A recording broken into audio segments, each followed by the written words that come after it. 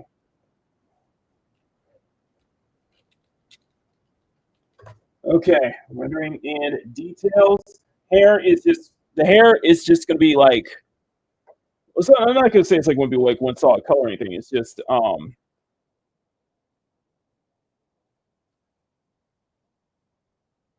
it's just the hair.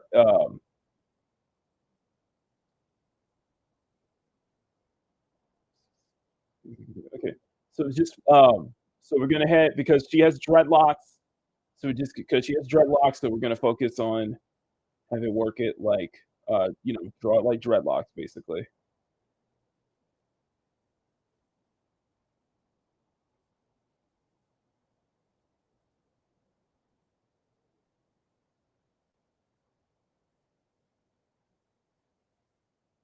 Okay.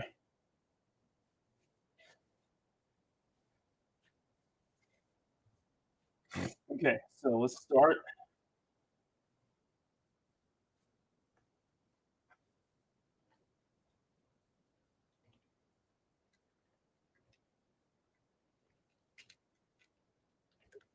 Okay. Rendering and details.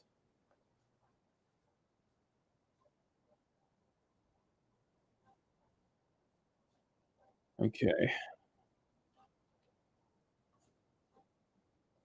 Okay. Yeah, yeah, it's a little time. So I'm just looking it up. Kind of will be because I haven't done. I, I don't do dreadlock. I don't do dreadlocks that often. So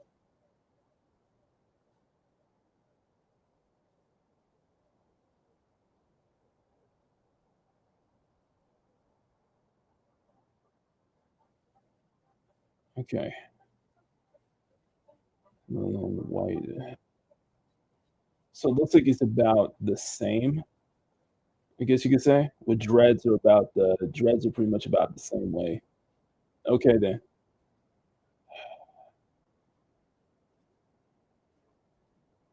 Okay. Okay. Okay. Let's do this. So this would be base. We only have 3 minutes. Okay. Let's do it. Let's do it. Let's do it. Because a lot of times dreads are like a totally different animal at the time too.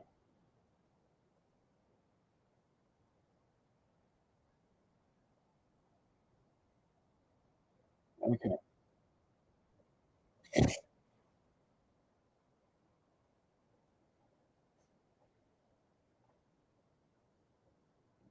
Okay. And then set it to multiply.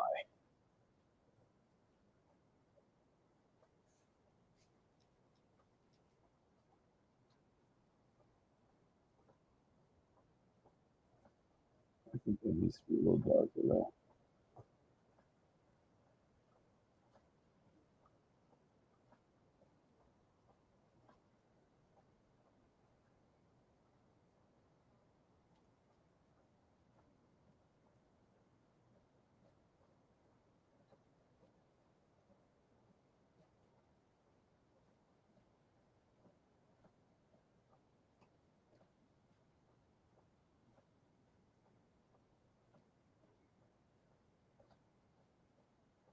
Probably the most interesting thing about Bree's design is the dreadlocks. Dreadlock form lock. So in this one, it's she is shorter. She is shorter. Her dreadlocks are shorter in this this time around. This time out with a Completely forgot the colors, didn't I? One second, guys. Completely forgot a color. Right here. Damn, I thought your mic was out. Uh, who, me? Nah, it's probably the music overpowering. Music might be overpowering it again.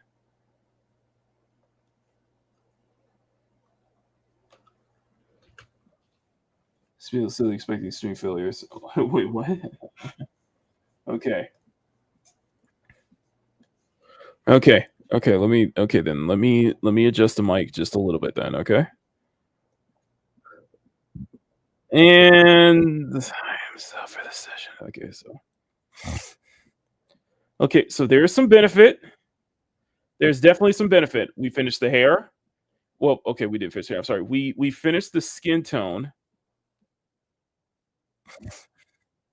We finished the skin tones, and now we can start on the hair. Um,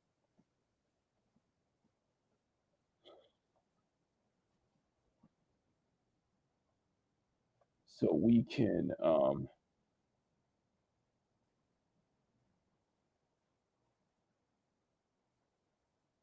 I can look at them now.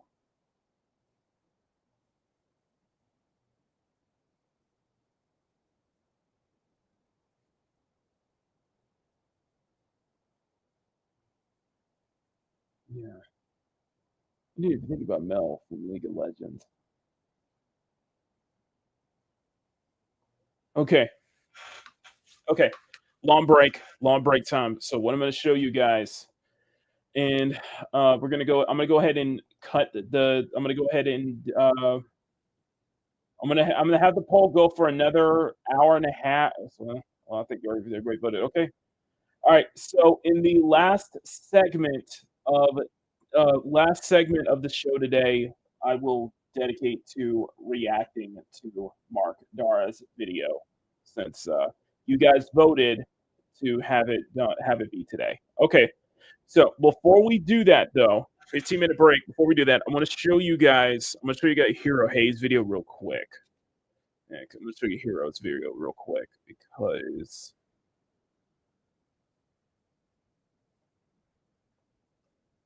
here you go.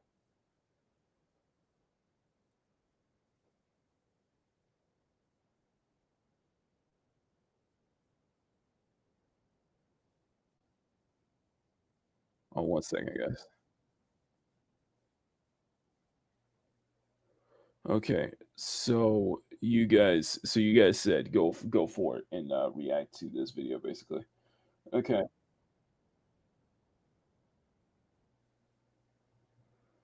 it's still okay. Okay, let me find one that's not let me find one that isn't. You guys can still hear me. You guys can still hear me. Okay, yes. Okay, excellent. Okay. Okay. Okay. All right. Okay. Okay.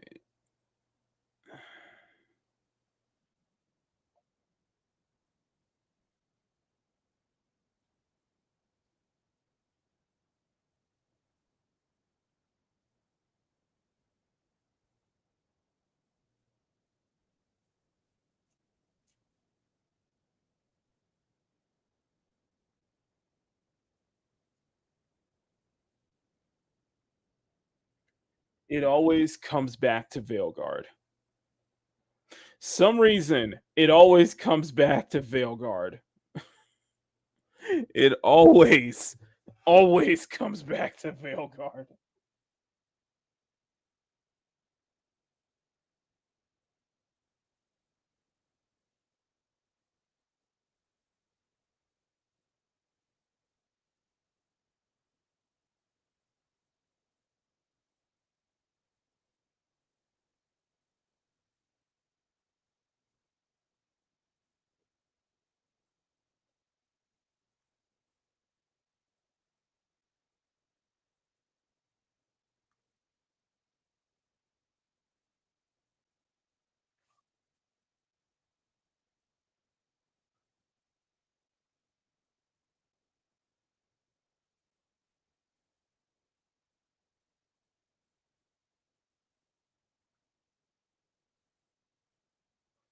Wait, no sound?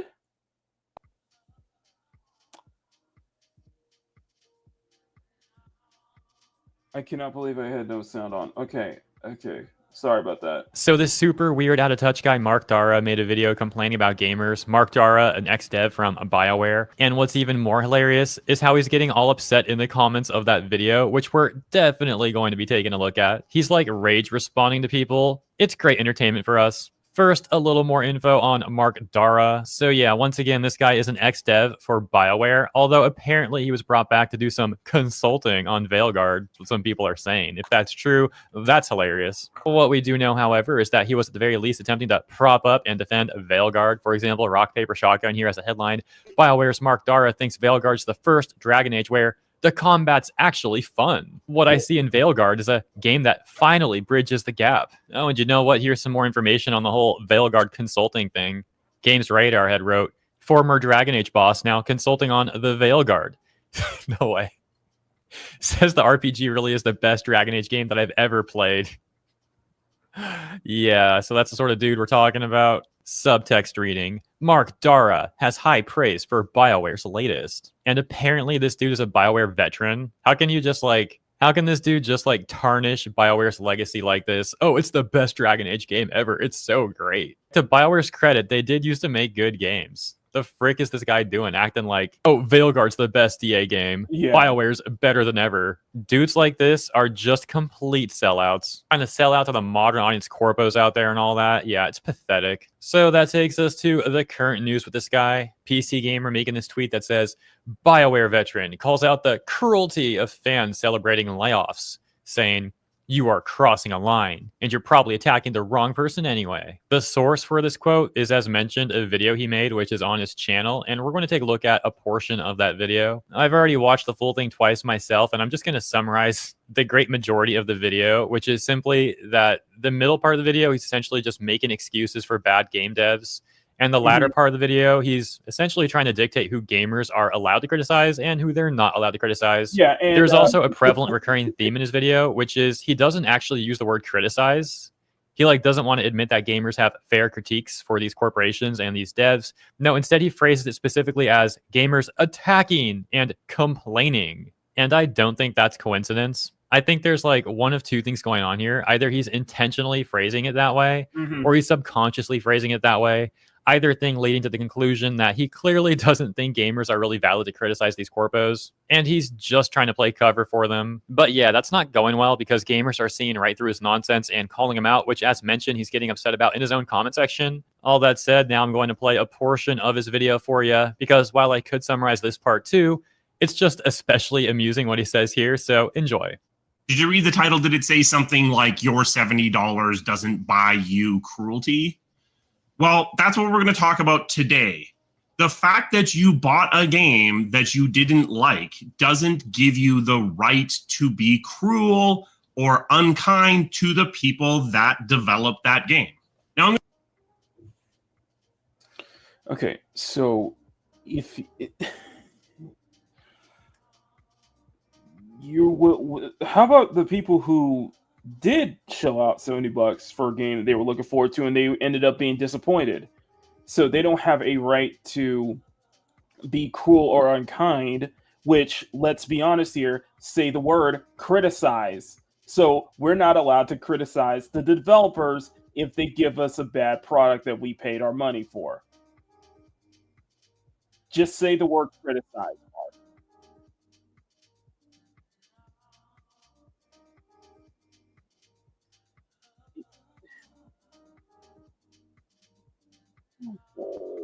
I'm going to be clear about something. I'm not saying that you have to like the thing you bought. I'm not saying even that you aren't allowed to complain about the thing you bought. Except that you are. You can have whatever opinion that you feel like towards a game. Even if that opinion is stupid and wrong, you are entitled to that opinion. And to some degree, basically, your opinions are stupid and wrong. You shouldn't be allowed to criticize the developers for making a bad product, for wasting your time. Because having expectations is a bad thing.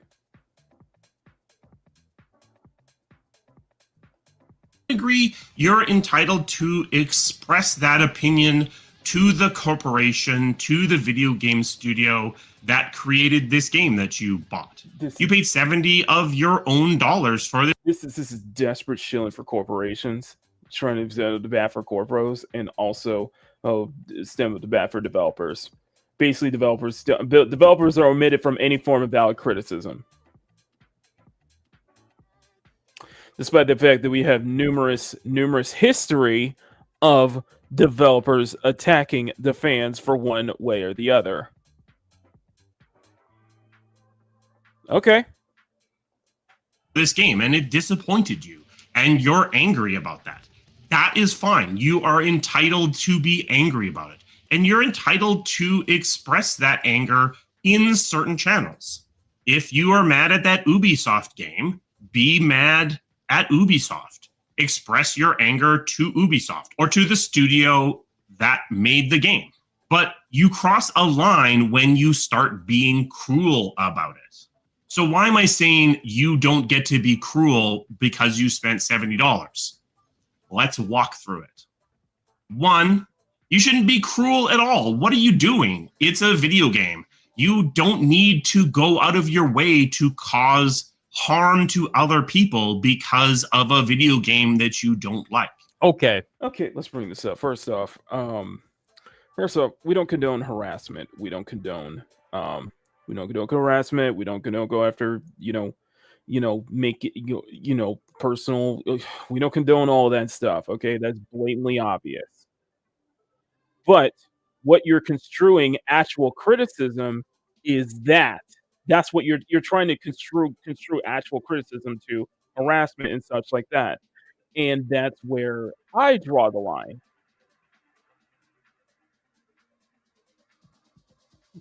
So yeah, cruel. He goes off about being cruel and never really defines what he means by basically. cruel. Chances are that's something he would use to fit his own meaning whenever it's convenient for him to defend corpos. And okay, here's a question, bruh. Why do these giant corporations get to be cruel to gamers? Trying to take our money, charge us $70 for their AAA slop, oftentimes promising features that are not even there, and releasing games that are far too buggy than they should be at release. Sometimes essentially using players as their own beta testers without properly disclosing that that's even what they're doing. It's an extremely shady and corrupt industry. You don't see this guy advocating for gamers to get refunds on these slop games. No, instead he's just trying to dictate how gamers are allowed to respond when these corporations try and swindle people out of their money. And of course, I understand that they're not literally forcing someone to buy their game. They don't threaten them to buy the game or else.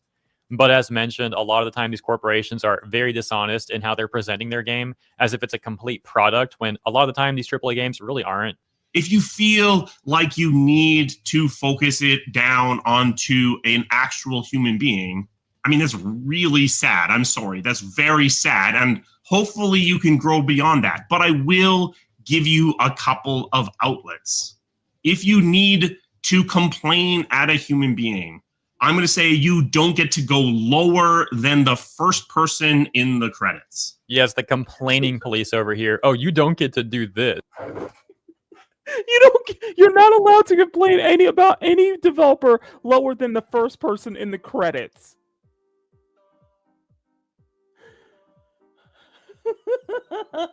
You're so full of crap. Do you hear that, guys? We are not allowed to criticize or be cruel to anyone lower than the first person in the credits of a video game.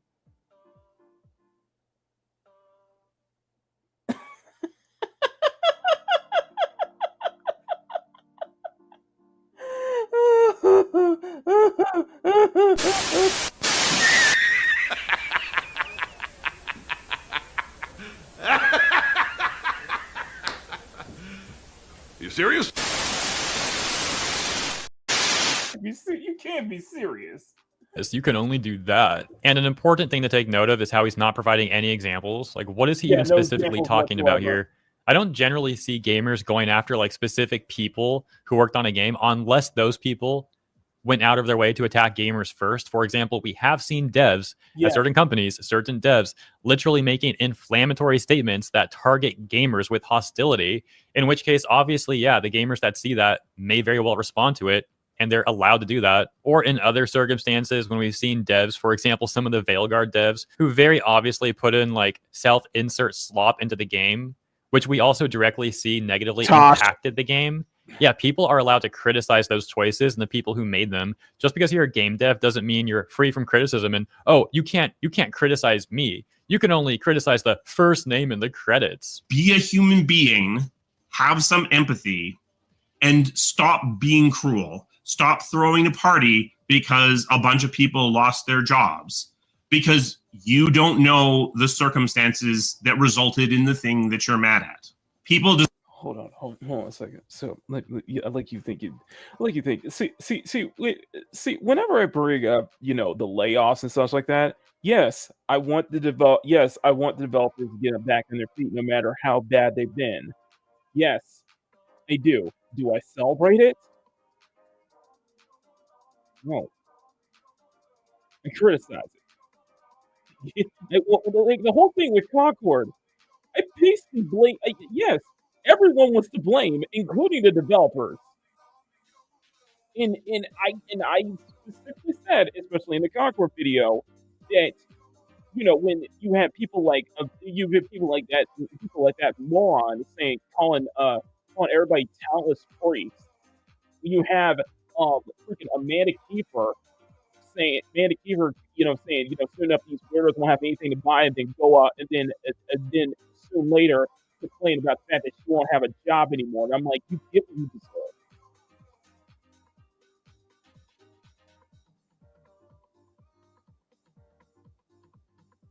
I try not to relish in it. Yeah, I agree not to relish in it, but you can't. But I have little sympathy. My sympathy is very short at this point, regarding with a bunch of these layoffs. And quite frankly, I think some of these people, like the Matt Hansen world, probably deserve to lose their job. I'm going to be honest with you. I think some people deserve it. If this is how you're going to treat customers, if this is how you're going to treat potential customers, if this is how you're going to treat fans, if this is how you're going to treat anyone.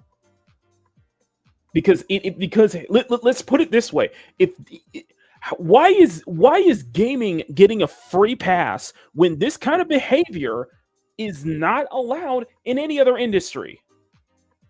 How come gaming is how come in video games that's okay? It's a free pass then.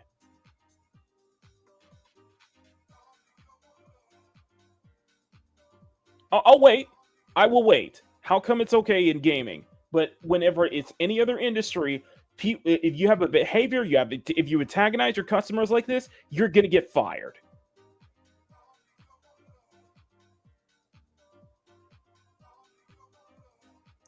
True, not just gaming industry, but also the comic book industry as well. So please, miss me with that.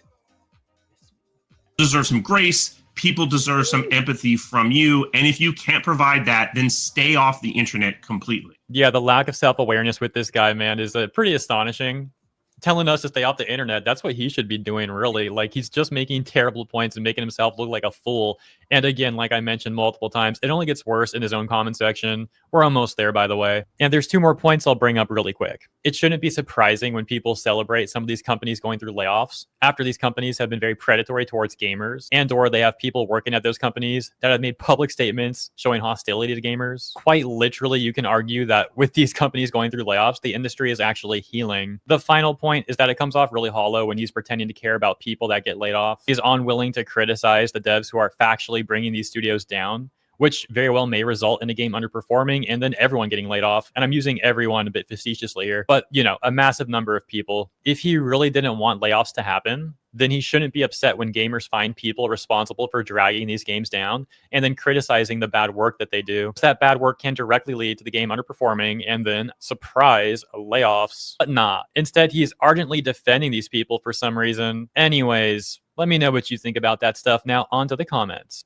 A top comment reads, "A simple bill of $70 gives me the right to critique a product." Exactly. And Mark responds with this really weird comment that says, watch the video, dislike something, express that dislike to the studio. But why are you crawling into someone's personal social media feed? If you need a human, look at the first few names in the credits. We can then see a user questioning how Mark knows that person is even doing what he's accusing him of, to which someone else points out that he really doesn't. As it turns out, that comment that Mark left is one that he's been copy-pasting all over the comment section. I find this particularly amusing because he tries to say to act like a human being in his video, but he comes off like some kind of robot. Like, it comes off very fake. And then he's just copy-pasting slop in the comment section. I think this guy should take his own advice. Like, bro, try and act like a human instead of a bot. Oh, look, here's a comment he left that's actually not just a copy-paste. This user says, you have never once called out your colleagues for their cruelty. And Mark says, nope, yeah. Hold on a second. Hang on. Hold on 1 second. I'm gonna keep 1 second. I'm gonna do something real quick. Oh. Yeah, where's my print screen? I don't care. I do not care. Hold on a second. Hold on. Oh no, don't mind me. Oh, don't mind me. I'm just where is my screenshots? Thank you. Okay. Perfect. I'm going to make sure I got this here. Hold on 1 second. And where is my all right, we'll get back to it. I'm so sorry, guys. I am so sorry. And I'm just going to do this here. And here. And what I'm going to do, I'm going to save as copy. This is going in my meme images. I'm going to put it.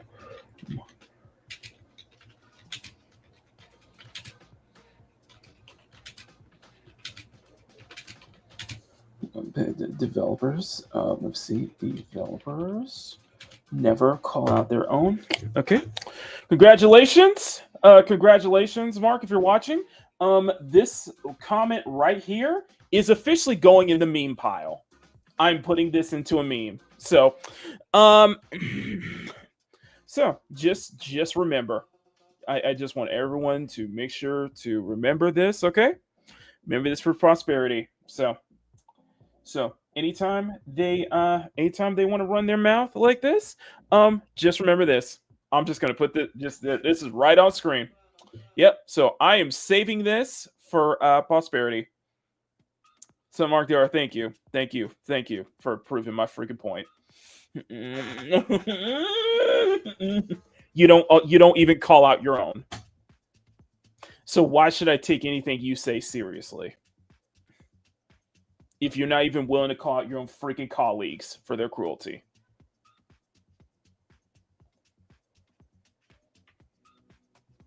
Anyway. It's not a copy paste, but it's still definitely not helping his case. This user says, studios attack the gamers.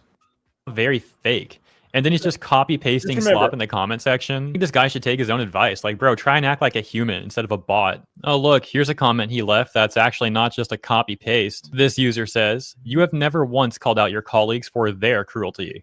And Mark says, nope, yeah, it's not a copy paste, but it's still definitely not helping his case. This user says, studios attack the gamers. Gamers retaliate. Studios shocked Pikachu face. And Mark Dara's back with his copy-paste nonsense. We can see another example of that right here, where this person says, quote unquote, don't ask questions, just consume product and wait for next product. And there's Mark's typical copy-paste response. There's plenty more examples of him doing this, but I'm sure you get the point. Interestingly enough, this comment reads, you know what, credit where credit's due. The comment section is not turned off. And Mark says, not yet. Oh, give it time. All this goes back to what I said. He'll close. He'll close those. He'll close the comment section. So you know what, Mark? I'm just gonna be honest with you. You're full of shit. So, and you guys voted yes. So later on in the show, I will do a full reaction. So, okay. So get ready. I'm in the mood for it. So today's my day off anyway. So come on. So let's begin. Anyway, let's get back into it. Let's got some stuff to celebrate here. But yes, by the way, yeah, I'm saving that from now on. That is going into the 4K. quad 4K moment. So you won't even want to call out your own developers for. You want to make this tirade on how we are not allowed to call out, we're not allowed to criticize or quote unquote rule the developers for a bad product, yet you won't even do the same against your own freaking colleagues. So no, Mark, you're full of shit.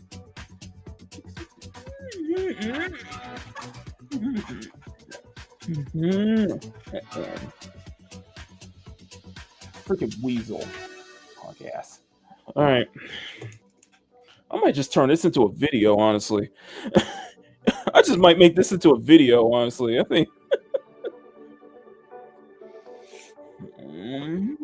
No, he's not using bots. He's just basically copy pasting the same response over and over again. Okay, let's get to the hair. Come on. We got work to do. Not that let make a jiggle, y'all. Thank y'all for watching. All right, let's continue. Let us continue. I got some shit. To say, ladies and gentlemen. All right.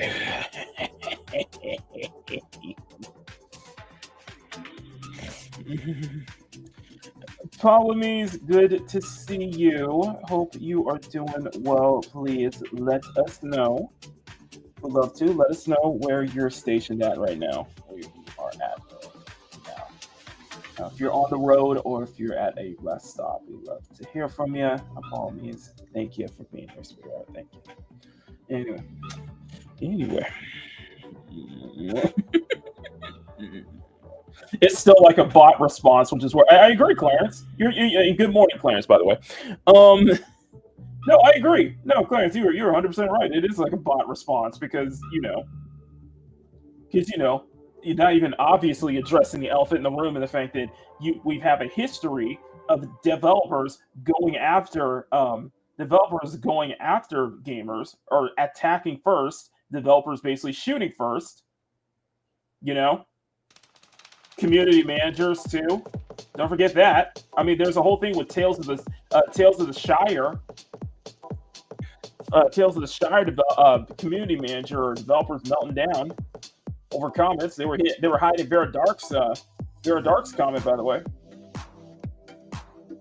on Twitter, and they have to delay the game again.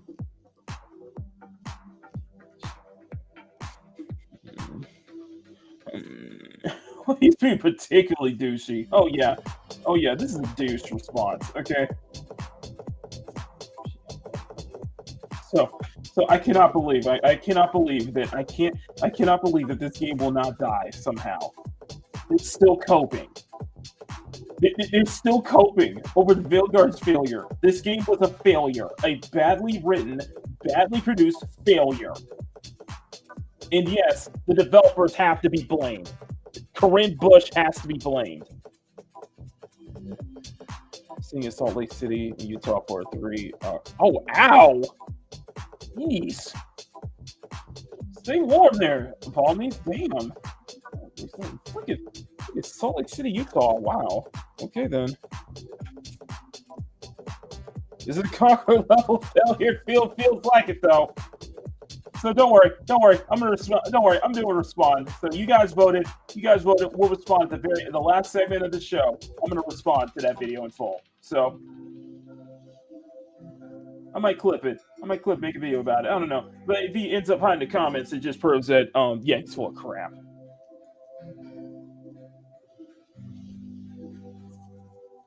Because I've called out devs before. I've called out former writers before.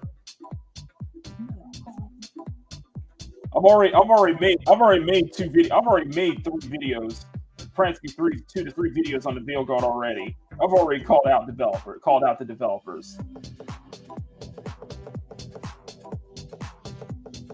And yes, I'm gonna bring receipts too on this one. You guys already know what receipts I'm gonna bring. because still no heat in this truck. Good God.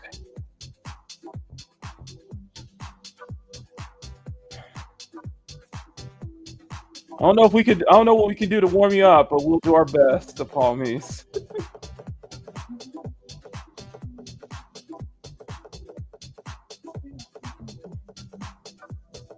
yeah, Mardel's full shit. So and I'm gonna make sure I might turn that segment into a video. I might just turn it into a video. I don't know.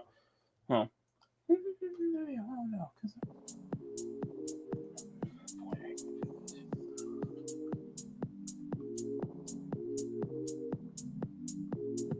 Sorry, I gotta add more of the jewelry around here as well.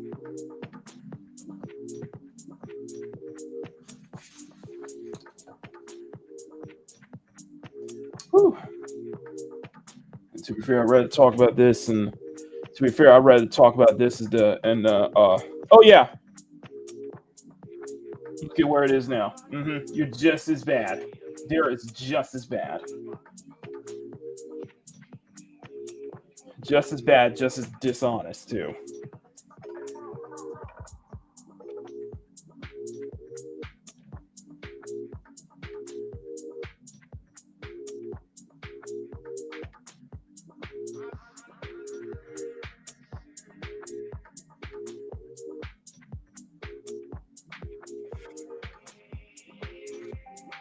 It's like, dude, you fuck right off. Oh, sorry, I'm sorry. That's back to the dreads at hand.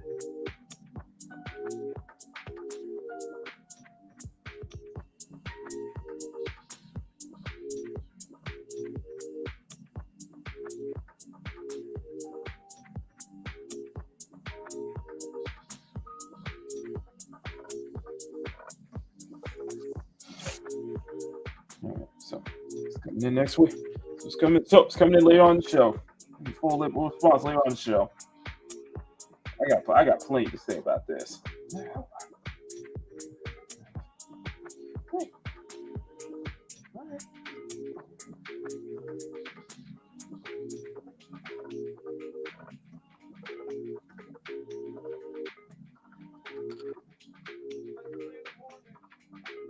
Same person who's saying this is one of the best Dragon Age games he's ever played. I'm like, okay. I'm like, get out of here with that. Get the heck out of here with that.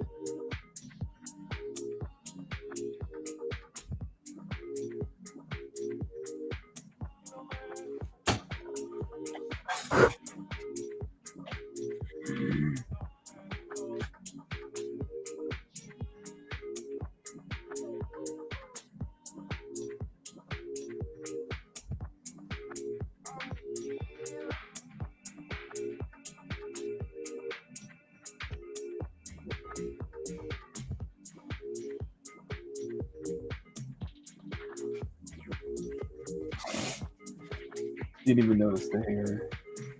What do you mean didn't notice her hair? Sorry. We gotta switch back gears because then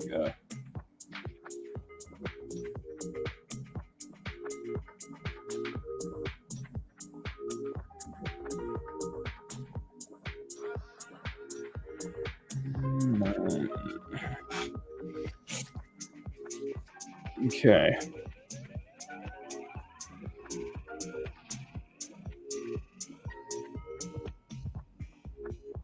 So we still have 17 minutes. 17 minutes.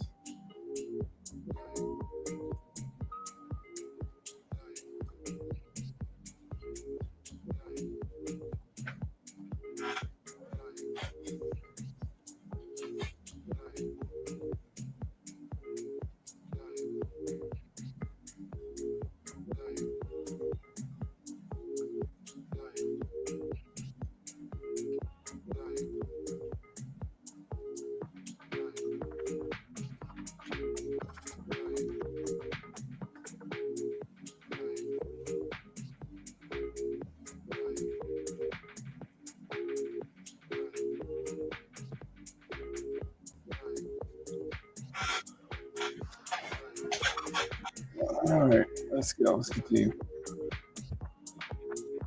Let's be honest. I'm ready to talk about this in the GDA shit anyway. So, because I think I'm just gonna skip past that because that whole thing. Because if it turns out that he was, because if it turns out that he was another bit, that it was true that that I didn't read that there was another part of that letter that specifically mentioned JDA, then I don't know, man. I don't know, man. I don't know. I don't know, man. I think he's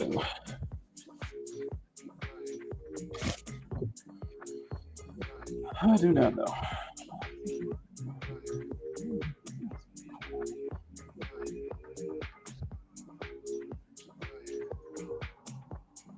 It's almost say hell's gonna be really crowded. That's all I can say.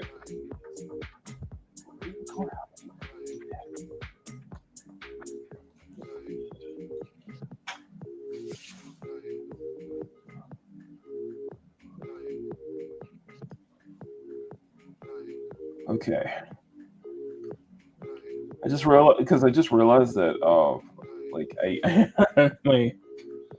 my volume I had my volume off in fact, so try to make that I want to make up for that, so last session. Okay. So kind of way I'm doing the dreads, honestly, the way see, this got me acting up. This whole thing's got me acting up now. Okay.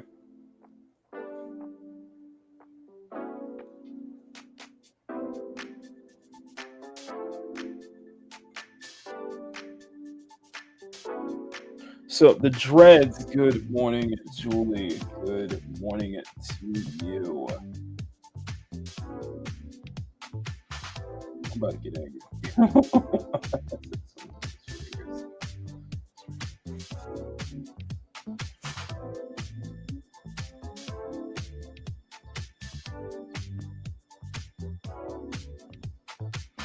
Okay. Okay. So we got 13 minutes. The way I'm doing dreads is a little bit differently. Is I'm kind of squiggling. I'm kind of scribbling my lines in a way to get the feeling of dreads. That's why the edges are not going to be as smooth here. The edges don't have it doesn't have a smoother edge whenever I'm rendering this way. So you can see the way I'm swirling. The way I'm swirling when I'm shading here is to really give that rougher look of the dreadlocks that Briannah has, and you can see bits of the hair sticking out too, like regular hair. Like I said, I was really inspired by Pan Am's dreads from Cyberpunk. I got the face, I got the hair here. And good morning, Lucky Neko.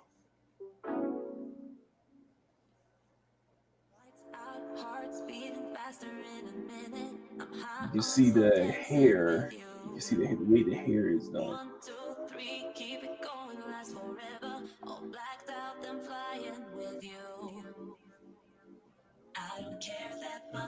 Here, you can see first bit of dreads.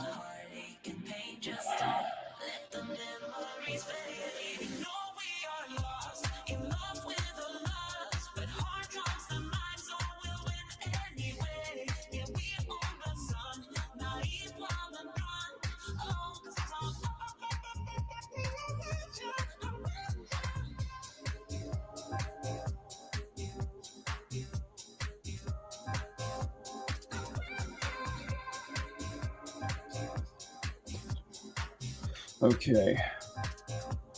This one was taste.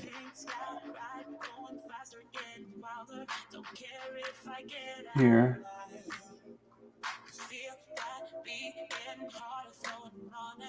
Here. So it's going to take a couple of attempts here. Okay. Okay, so we got that. This is a good start. So this is a good start, and I assume this is probably going to be I think this might be a transition. We'll do the hair, because like I said, I'm just kind of scribbling it the way.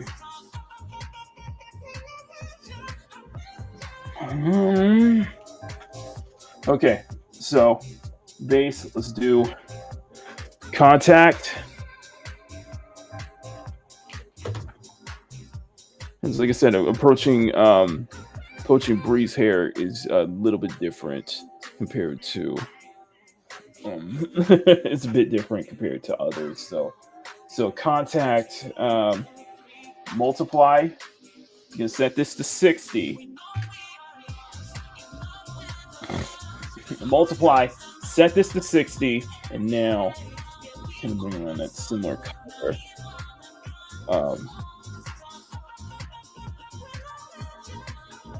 Oh my gosh! Oh my gosh! Okay, what am I doing? Okay, there we go.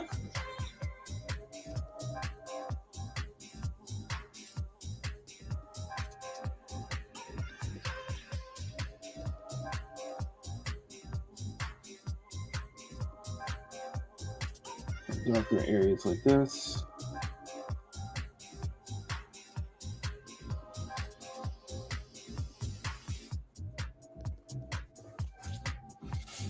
This is probably the most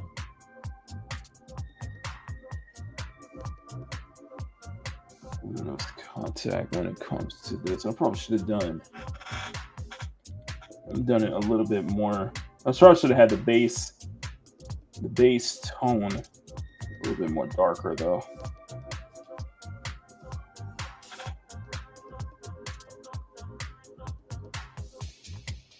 A little bit more darker.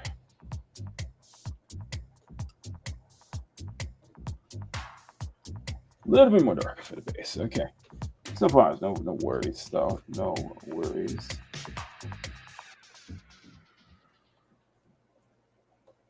And then after we get the base done, we'll start on the hair. Okay. So we'll get the base done. We will start on the hair.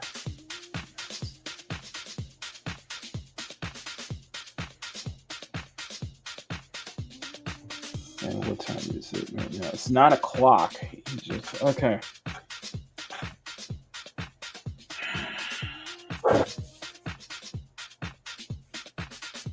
You know what, guys? You know what?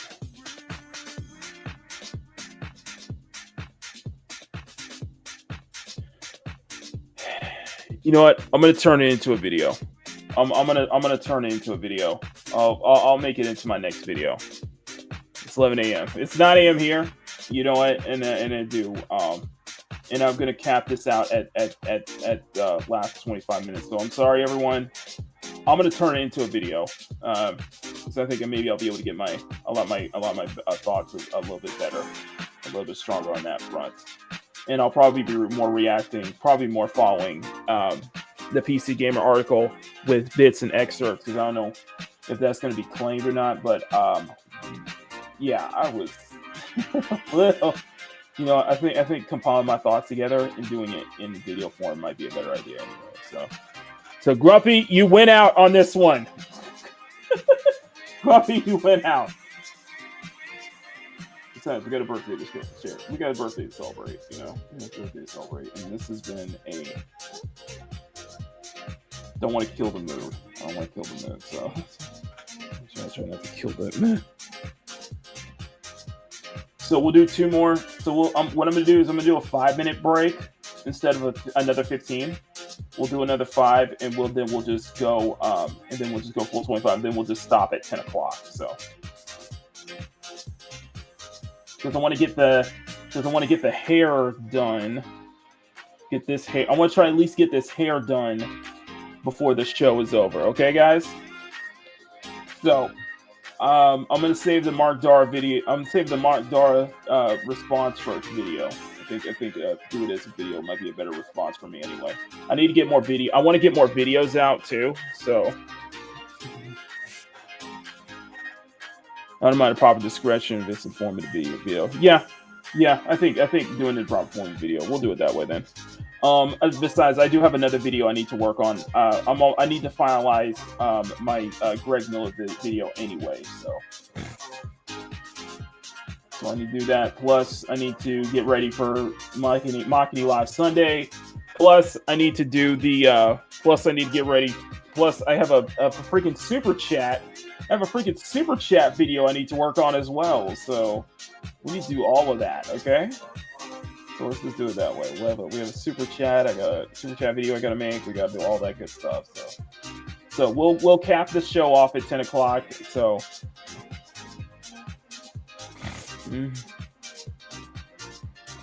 Mm-hmm. Oh, agreed. I agree. I agree. Difficulty. I totally agree with you on that.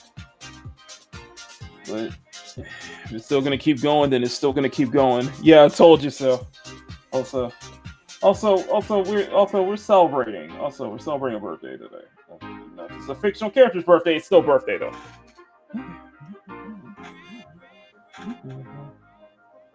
If it's an OC's birthday, it's still a birthday, you know. Birthday, it's not Briannah. Plus, I think this is probably the best Brianna's ever looked in a while too. This is probably her peak. I think this is probably her peak design too. I don't think we can top that. I legitimately think this is probably the peak Brianna's design. I don't think we can top this one. I like the tie. I like the fact she tied up her dreads this time.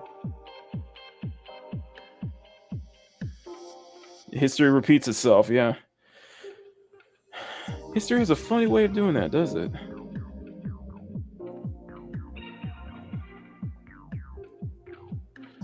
There's a very, very funny way of doing that, doesn't it? Okay, so we got that.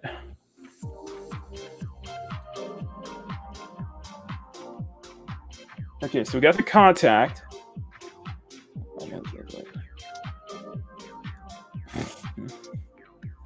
Okay, so we got the contact layer. And what we're going to do next, so we got the contact layers done. The next step is going to be lighting, but it's going to be like general lighting, basically. Well, it's not actually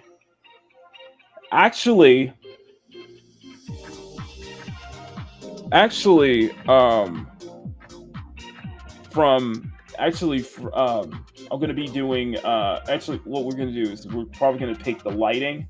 We're going to take the lighting, and then we're probably going to do the lighting and highlights in one layer, maybe. That's what I'm thinking. That's what I'm thinking. Lighting and highlights maybe in one single layer. That's what I'm considering, like one single layer. So contact's done. Base is done. So now we could probably just do the lighting and highlights in one particular layer. But doing white. It's interesting doing. It's interesting doing white dreadlocks though. I gotta say, it's very interesting doing white dreads though.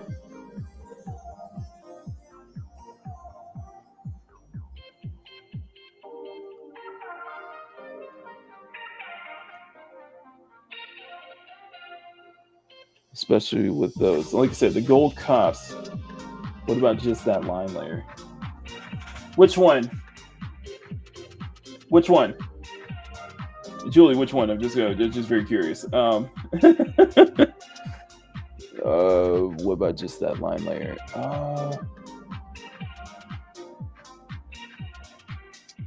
Actually, what I can do, may be able to do it this way. Just all of it without colors. What do you mean?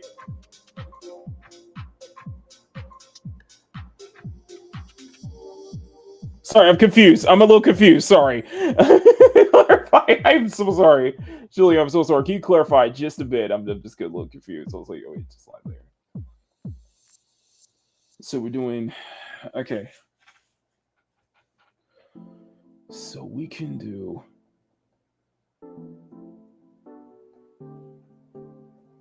Might be able to do it this way. Okay. Oh, you want to see the lines? Oh, you want to see that? Okay, yeah. One second. Yeah, sure. Yeah, no problem. Hang on 1 second. Let me turn this off just for you, okay? All right, so here you go.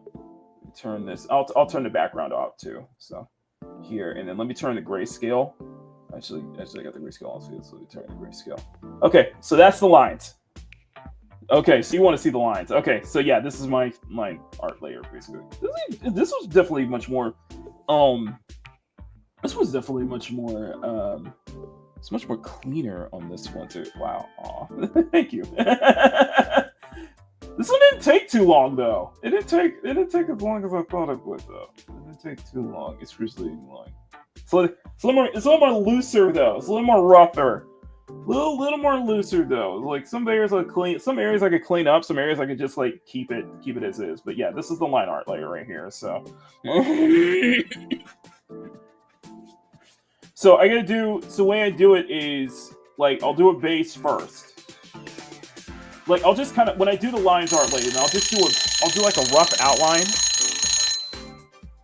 What I'll do is I'll do a rough outline, then I'll have to flip the canvas over.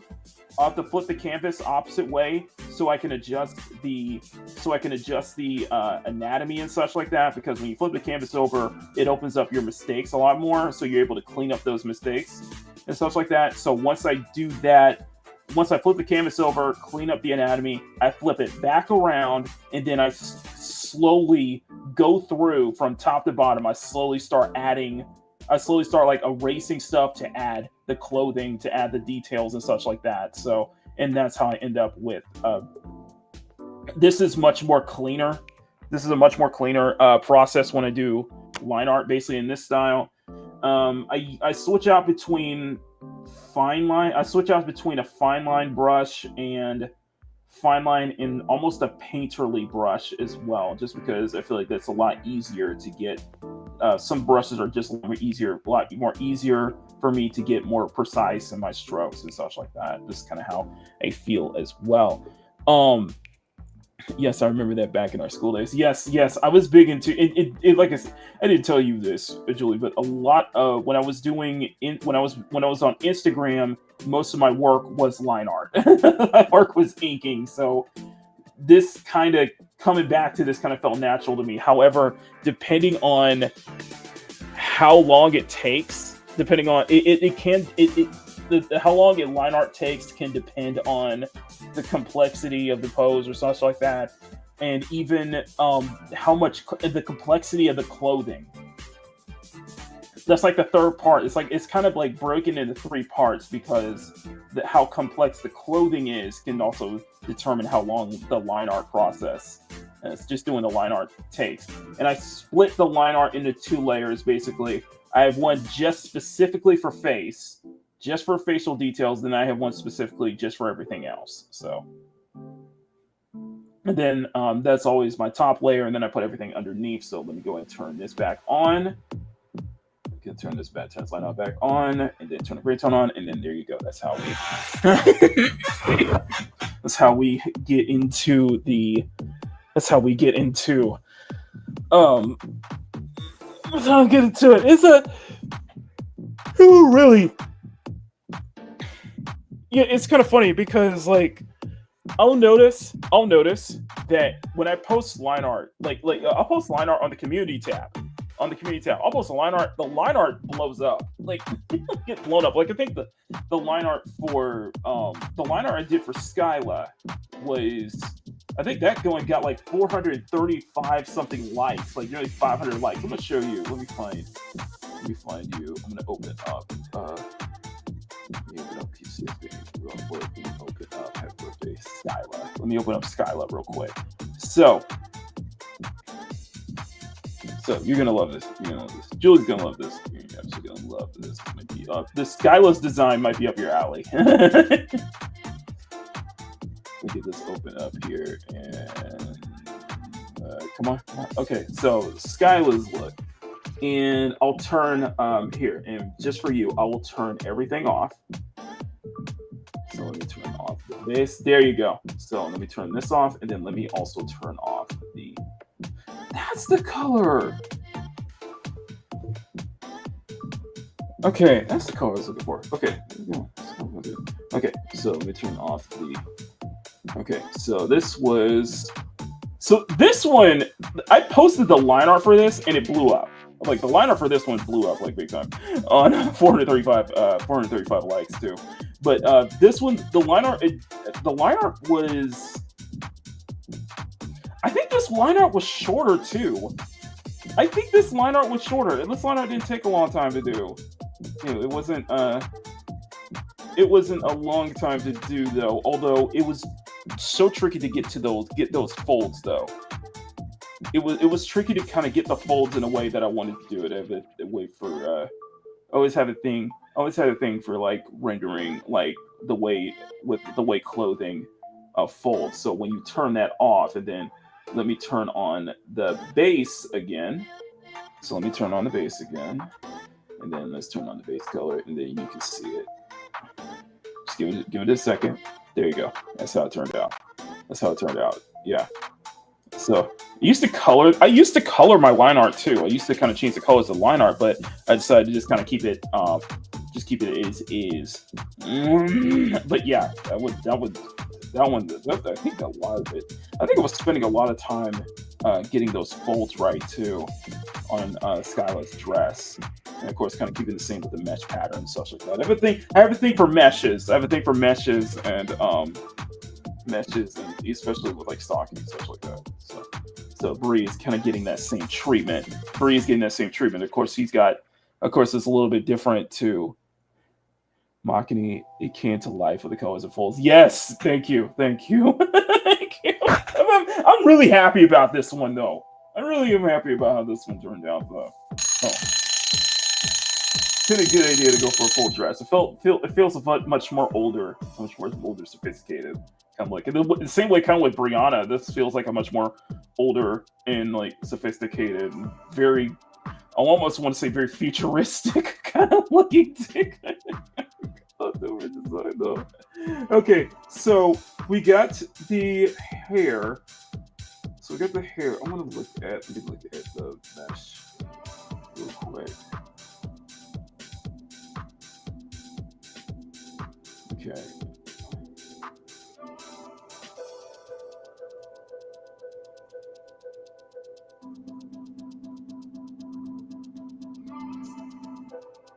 Yeah, it's a mesh texture. All right, by the way, it's a mesh. She's wearing part of her outfit. Let's keep it 35. Yeah. As long as it is. There we go. Okay. Okay. Let's try to really accentuate her physique.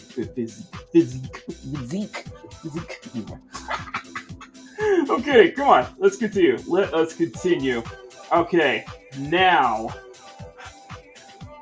what I might be able to do is put the lighting and highlights into one layer, because I'm looking up like how light would touch dreads like these though. Light colored dreads like these, and I think it doesn't need to be too much done though. Okay. I think we can do this. I think we can do this with dreadlocks. Okay. I don't know if let's see, dreadlocks. Like here, I don't know if it is. Okay. So I do have So I do have an examples of like light dreadlocks to work from.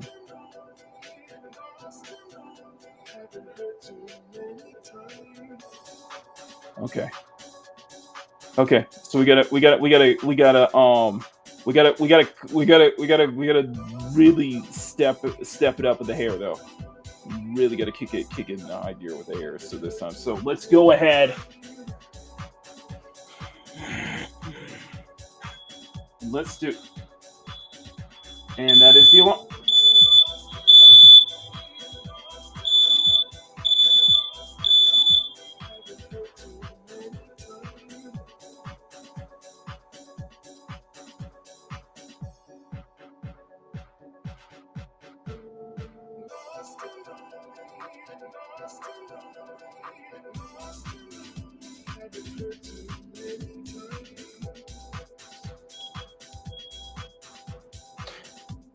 We're cooking. See, that's how well we're cooking. That it's the smoke. We're cooking so well that the smoke alarms went off.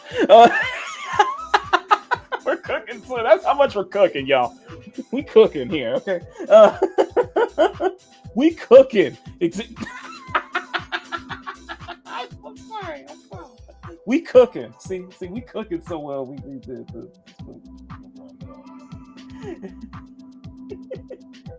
I'm just saying, we cooking now.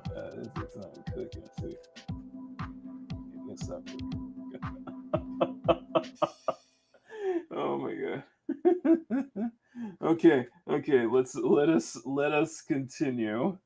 Let us continue. Okay. Okay, let us continue. All right, we gotta. I can tell it's burnt. It's burnt, you know. You're dropping F-bombs. Get to work, Makini. Come on, we gotta get to work. Come on, get to work. Come on. Okay, fine. I'll get to work. I'm sorry. Okay, so there really is not much we can. Actually, there might still be much. Okay, so lighting. We're gonna set this to screen 80%. Okay, let's do screen 80%. We might be able to. Is that? Oh my goodness! Oh my god! We might be able to. Okay, so we might be able to though. The way that like their hair. And I'm kind of scribbling a little bit. But what I'm really looking forward to, I'll say this: what I'm looking forward to is the hair. What I'm looking forward to is the clothing, because I know the clothing is going to be a different thing, and I know it's going to be really the clothing is going to be really. I think the clothing is definitely going to pop, but I think the big thing going to pop is the amount of gold on her right now. The amount of gold is going to be really popping. So I do think I'm confident in saying I think we might be able to finish this weekend before Sunday. This is part of Skyla's new. This is part of her new look. Today's her birthday, so this is part of her new. Not Skyla, Briannah. I think it's part of her new look. Today is her birthday, and she really deserves this present as well. Mm-hmm. It's probably I never realized how long these dreads take. Probably how long these dreadlocks probably take. Especially, she's got like unique. Especially with how unique her dreadlocks are, because she's got because she has these gold cuffs around. It's very unique. It makes her very exotic looking too. This is very exotic looking design though. And I think it's just because of her skin tone. I think it's just because of her race, basically. She's got I never thought that the going the dreadlock route would end up being such a unique standout feature with Bree's design though, because she has this unique look to her, keeping the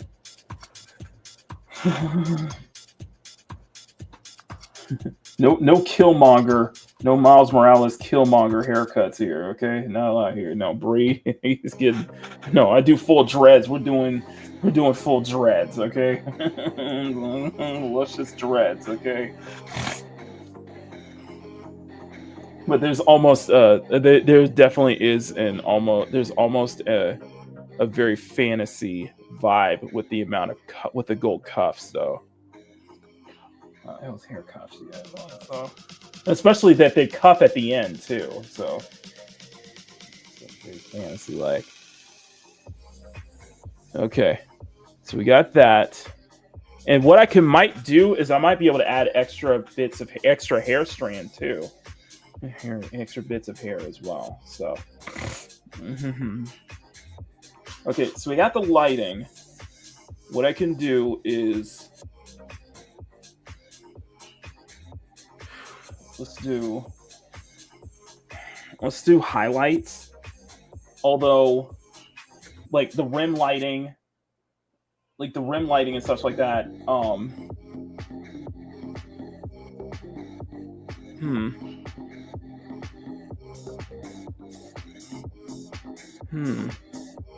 It's tricky. That is tricky though. It's tricky. Let's do. I'm gonna add some additional colors. We're adding additional colors to these locks, by the way. So we're adding additional colors, but or additional tones, basically.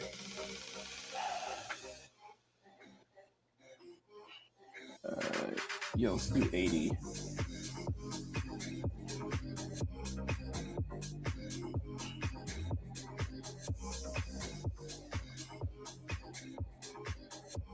Just kind of not sure what to do for.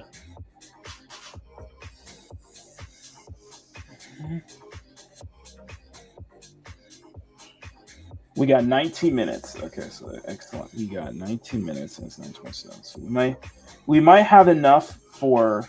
Honestly, I think we might have enough for two more. We might have enough for two more sessions. You guys hungry, Julie? How dare you? How dare you, Julie? How dare you? How dare you?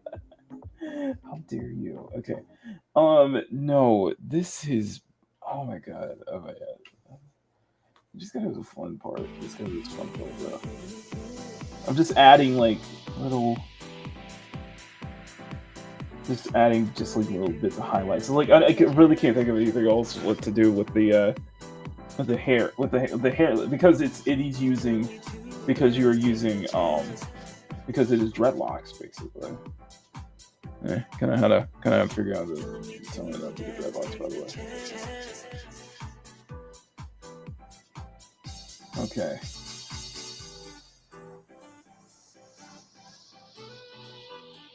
Let me turn this up just a little bit. Let me just turn this up just a little bit.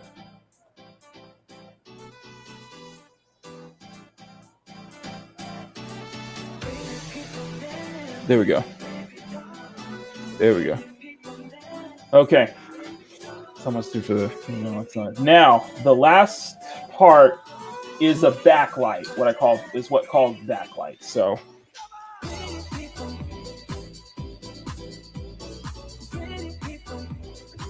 backlight. I call it backlight.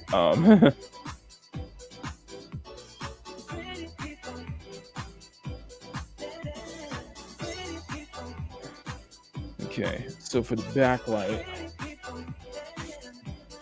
and that could be the highlights underneath. That could be the highlights underneath. That could be the little subtle highlights underneath here.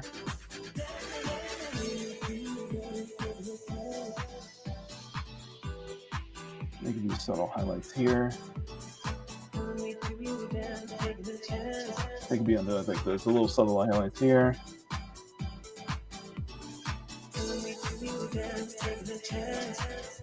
Here.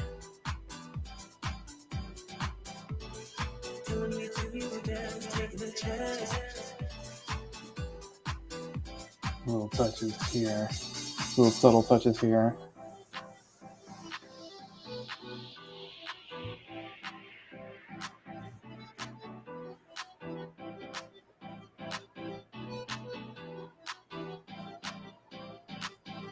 Like this.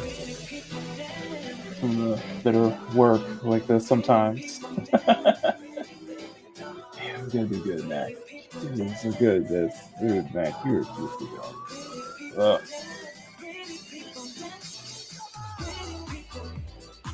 Just a little bits here. Because I don't think dreads can have that sheen like how you could render like most hair too. And hairstyle too. Sheen. Or maybe I'm wrong on that one. Maybe I might be wrong on that one.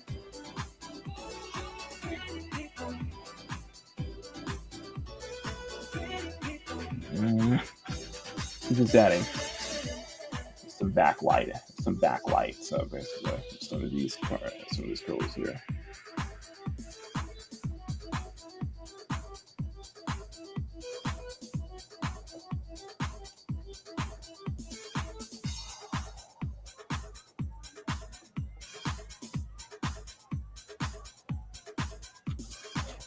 Okay, a little more defining. Okay, a little more defining backlights in some areas here.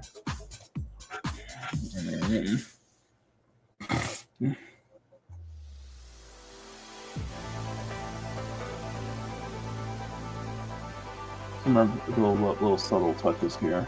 Okay. Okay. So if you look at the hair, scope out the hair a bit. Scope out this hair a bit, right? Scope out this hair a bit, okay? So turn this off. So we have the base, and then it's not much. I know it's not much, but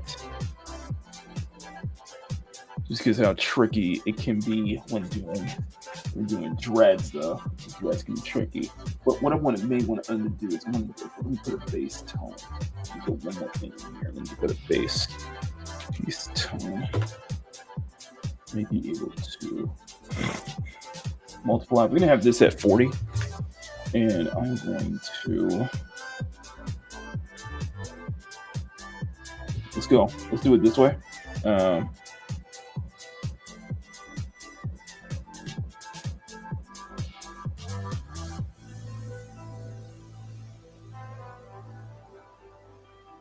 You see this? You guys see this? I'm hoping you guys see this. You guys see this real quick. Okay.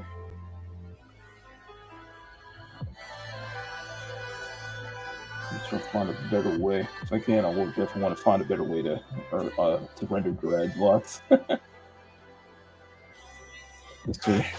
Especially white dreads. Especially the white dreads that Brie has. So. Briannah has Marie's got those. Look at those. Look at that. But it's not okay. No, it's not like excellent. Still though.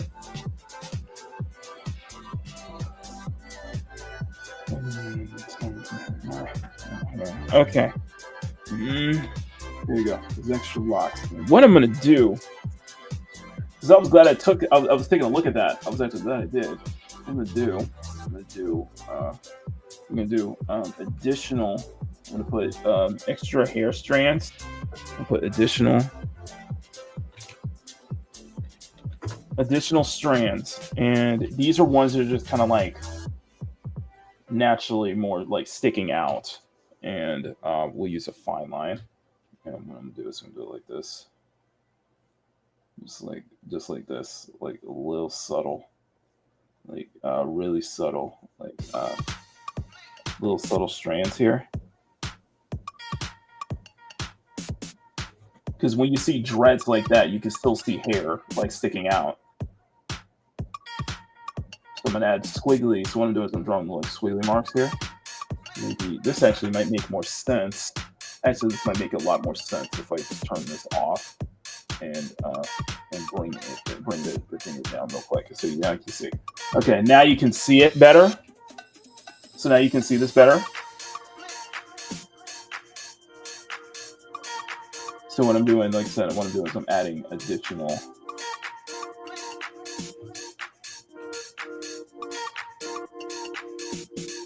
This soft brush seemed to work though. That's interesting.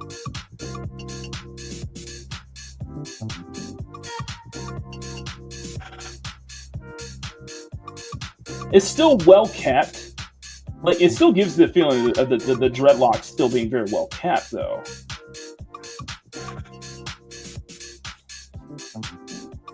So you can see that, you know, little tiny strands of hair sticking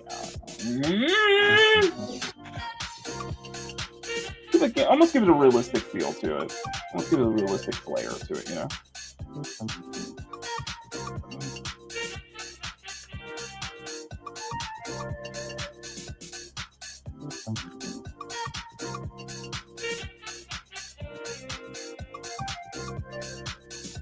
And I'm putting them on top of the line art layer, by the way.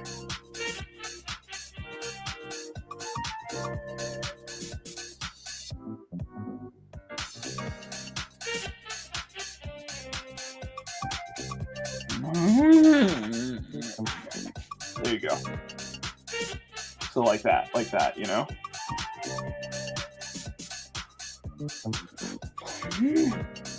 Okay.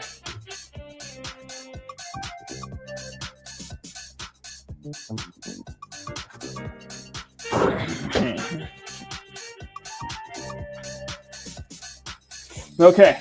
So we're ready to start on the clothing, guys.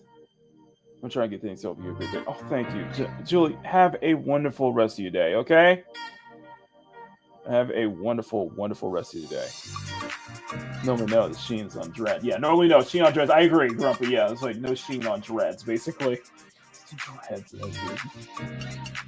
That's what I figured. I was like, okay, no Sheen on Dreadlocks, but additional strings. Okay, so we got that. And we got 10 minutes, so let's go ahead.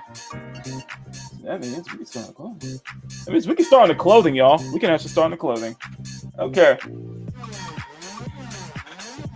Well, everything. Let's put it this way: everything that is gold is a separate layer. So everything is gold is part of its own layer. So. But it doesn't mean we still can't. Doesn't mean we still can't get a good chunk of this done. So, okay, so let's do this. All right, let's go about 9 minutes. All right, so set up the clothing real quick. Rendering details, clothing now. Darker colors, zipper, and the top. So I'm gonna put the zipper on top though. The zipper is gonna be a separate layer, by the way. Okay, now we can start. Okay, now we can start. Okay.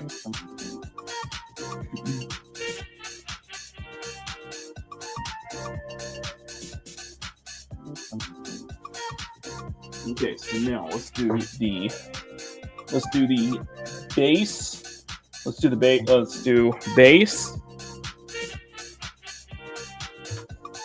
Just want to keep your figure, yeah. Someone said she had the hips of a god, though. I'm like, wow.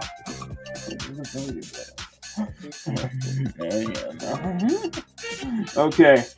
Now we get to have fun with the suit itself. Now, so we get to have fun really getting to the suit. So I hope you guys are ready for that.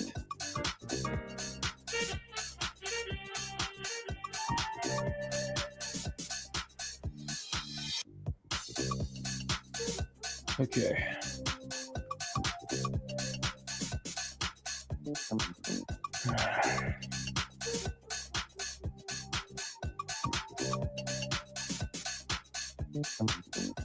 So we'll start with a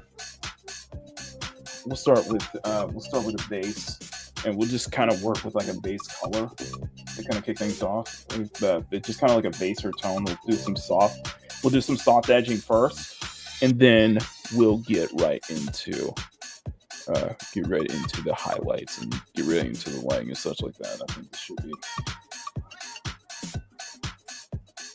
a good thing.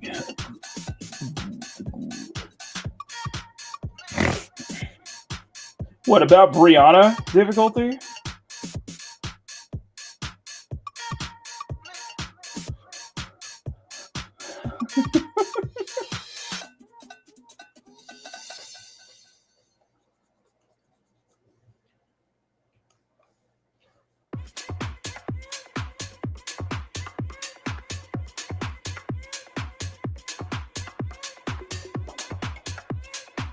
Just the only real trickery with this is that some areas may be a little too dark, though.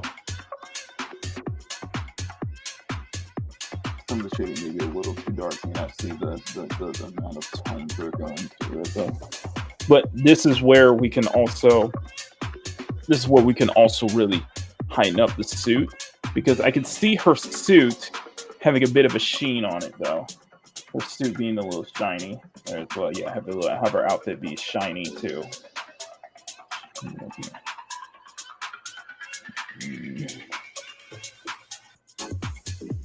And also, this does we will need to.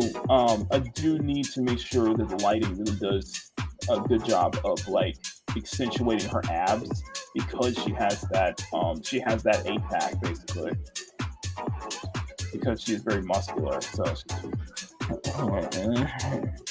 and to highlight those abs a bit, her muscles. You want to accentuate the muscle mommy aspect of Briannah, by the way. Accentuate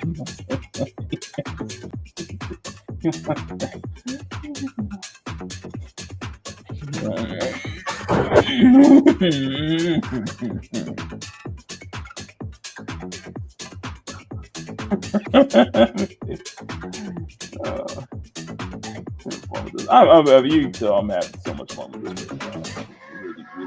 Really get into the gritty. We're really getting into the groove with this stuff. We really are, man.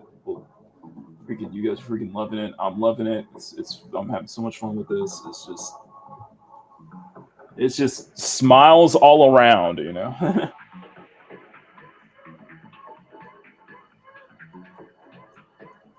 I think my regret is that I probably shouldn't have made the glove, the darker areas like too dark. You can't really see the shading.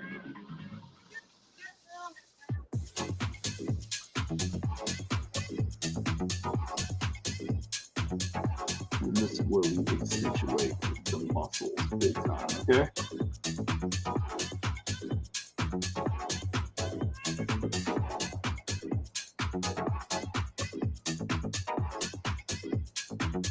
At least I'll roll tone.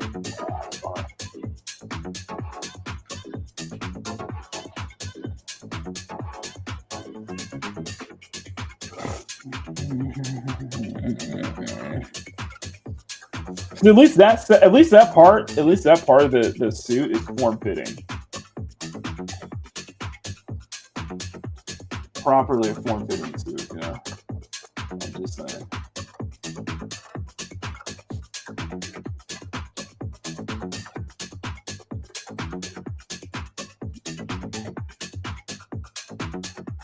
Because you gotta agree. You have to agree. For the suit is at least form fitting.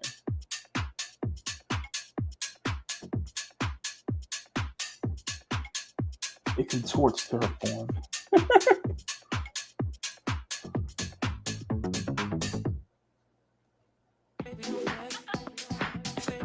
There's a part of the suit that's not form fitting. Oh, that's a good question. That is a real good question.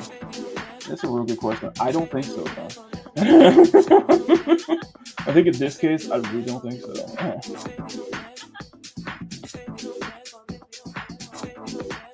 I don't think so, John.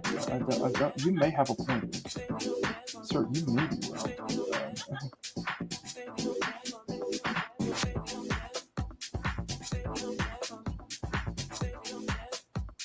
Sir, you may be right.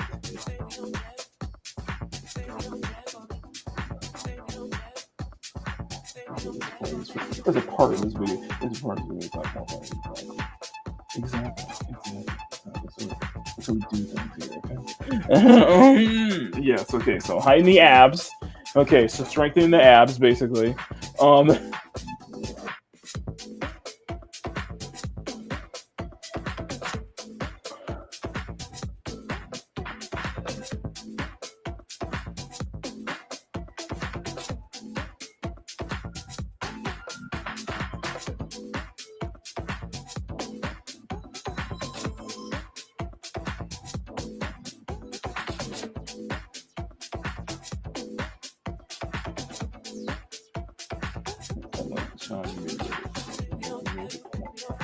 Okay, Sean, you may have a point. I will not contest to that statement, but you may have a point. I will not contest to it. You do have a point. I think it was a good idea. I do think it was a good idea to make this top white though. That's a good contractive like. I know it's similar. I know it's too similar to Evelyn in Zenless, but still. I know it's too similar to Evelyn in Zenless, but I guess that's how big of an influence she has on design right now.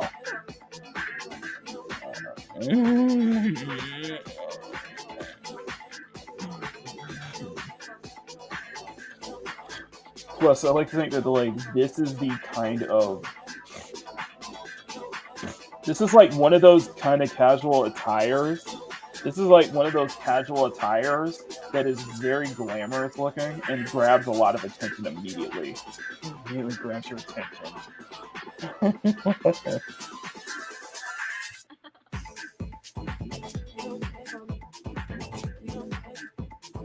And Bree's the kind of person who kind of likes to sit in the background. And Bree's too shy, too much of an introvert to like grab to be the center of attention. You know, because she's the middle child, so she's used to not being the center of attention.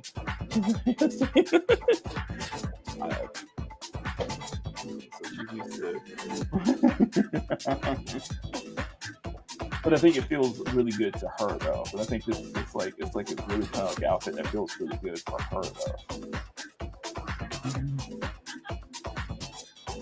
Oh my god. Okay, so one more 5-minute break. So we're gonna do one more 5-minute break, and then we're gonna do a 25-minute, and then we'll wrap it up from there.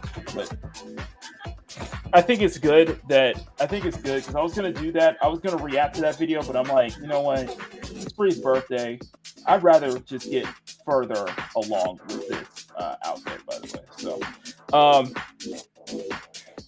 So where we're looking at that, we got 11 people watching. Thank y'all so much. You guys are freaking amazing. Wish Briannah a happy birthday, babe. If we can get to 25 likes, let's get to 25 likes, okay? Let's get to 25 likes, okay? Let's get to 25. I like that we're getting like 25 likes on you know what the best part is? Like we're getting like 25 likes on average though too. So no, it's just the more I look at this outfit, the more I have a lot more things that I like about it too. Like seriously.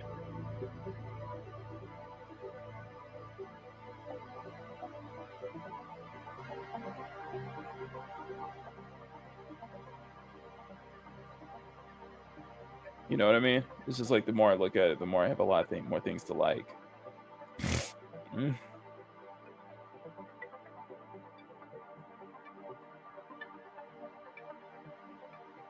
guess you could say.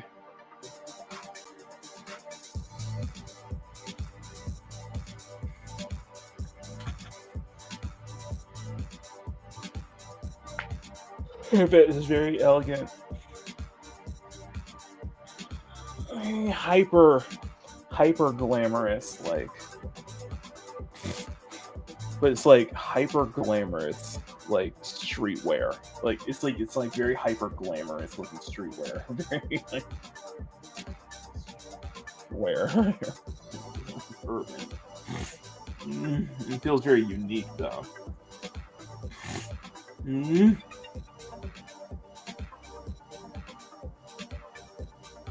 And that's why I went for I ultimately went for the side booba and under booba for this one. Instead of full cleavage exposing, I just went for side. Under booba.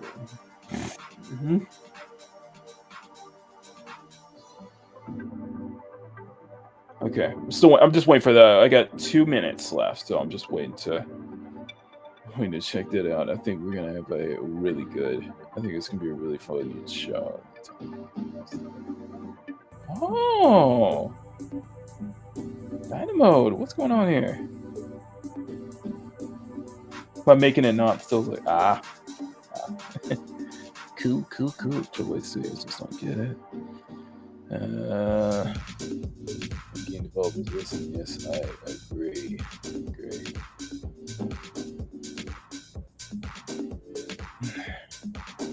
We gotta get to 6K, baby. We gotta get to 6K before the end of the year. That's my target. That is my target. And you guys, like I said, you guys are freaking flipping amazing, amaze balls. Amaze balls. All of you are amazing.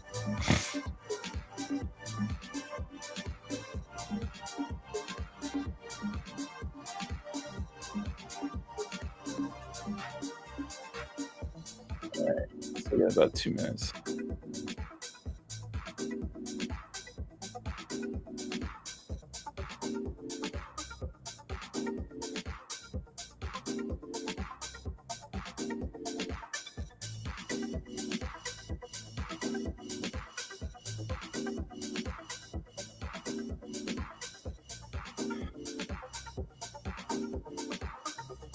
Oh my god, okay. So we got one more 25-minute session and we are done for the day, okay?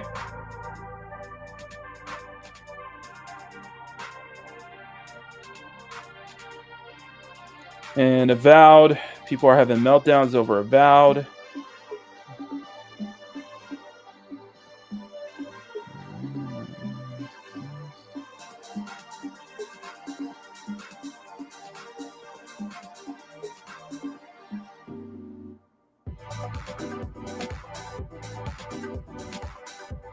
Yeah, this whole thing with Avowed is very interesting. I'll say that much. Okay. Okay, are you guys ready?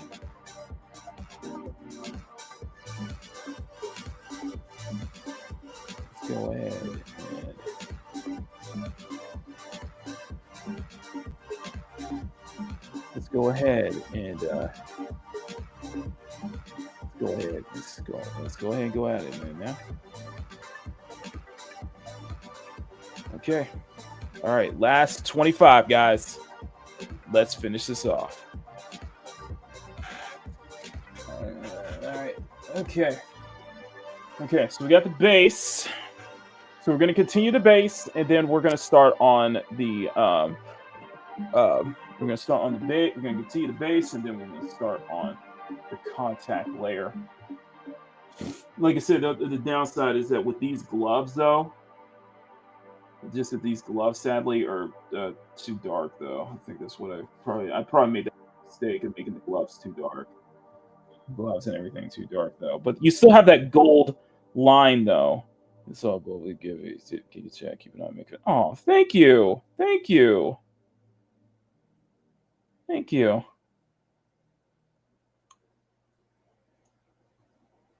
A Mirage team into YouTube. Thank you.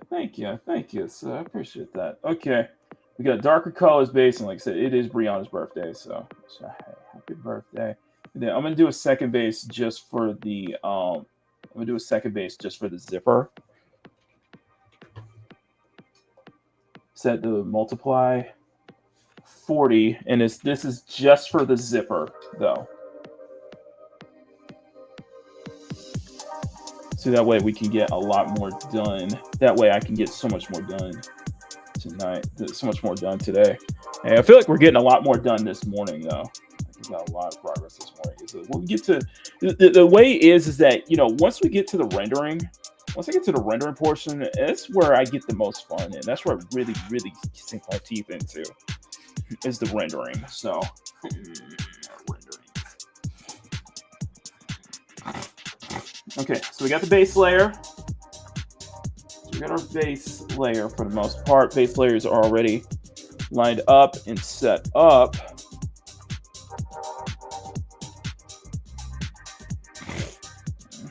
Base layer is already lined up, set up, just like that.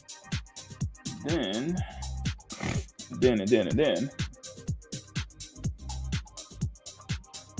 Line up base layer set up, and then.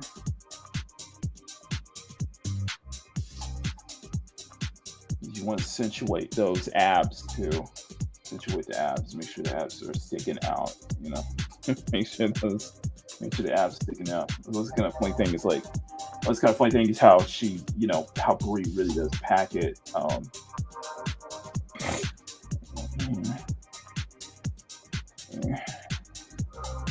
Really, Brie's just bringing the heat though. Just bringing the heat, just bringing the heat though. Just bringing a lot of heat though. Heat design though. I'm loving it though. I love how she looks in this. I'm loving it.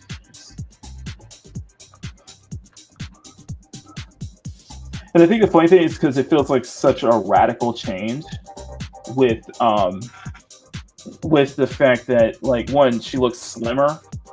It looks like she's slimmed down much more instead of trying to bulk up too much. Even though she's still bulky, it's just that she just became much more slimmer, more athletic feel. Have a much more athletically bulk build though too. I assume for maneuverability and I assume for movability and such like that. And two, how she really changed up her changing up the dreads to going for shorter dreads, which is a very interesting contrast to the long dreads she usually has. It's almost like she shortened the dreads by like half. It's almost by like half, you know. It's like half percentage. Yeah. Okay, so we got that. Now it's time for the contact. Okay, so contact layer. Let's go ahead and start on that. And we'll start with the set to multiply 60. And let's do. Man, I'm happy to be doing this, man. It's gonna be a great celebration. It's gonna be a great. A good day with that, Briannah. I agree with that.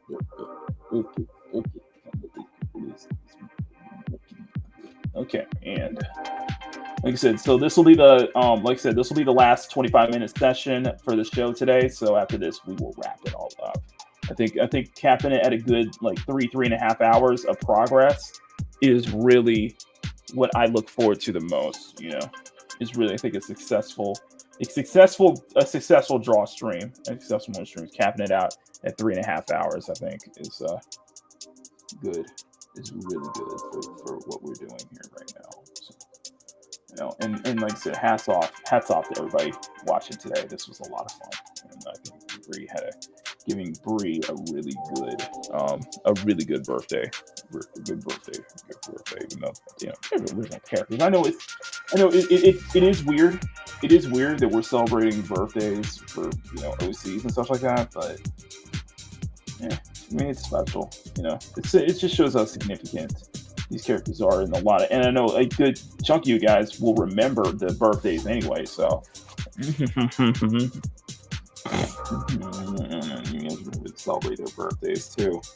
But the next birthday will be Saya, which that will be on, I think it's March 16th. So it's 4 days before, I think it's 4 days before AC Shadows drops. I think her birthday is March 16th, I think, yeah. Around that time. And plus, you know, today's the 21st, so we're getting into the end of the month. We're getting to the end of February, which that also means is we're getting into my favorite time of the year, honestly. It's hard to describe like, of course, birthday is my favorite time of the year, but honestly, this is legitimately I think one of my favorite times of the year, because that late February, early March is basically you know, the start of spring. It's that you'll have that feeling of spring. I like that feeling though. It's that feeling of spring, but not only that, it's basically cherry blossom season where I'm at. The cherry blossom season where I live at. So so cherry blossoms start blooming around my neighborhood at this time. So blossoms start blooming neighborhood this time. And also I put unique. Also, by the way, I forgot to mention.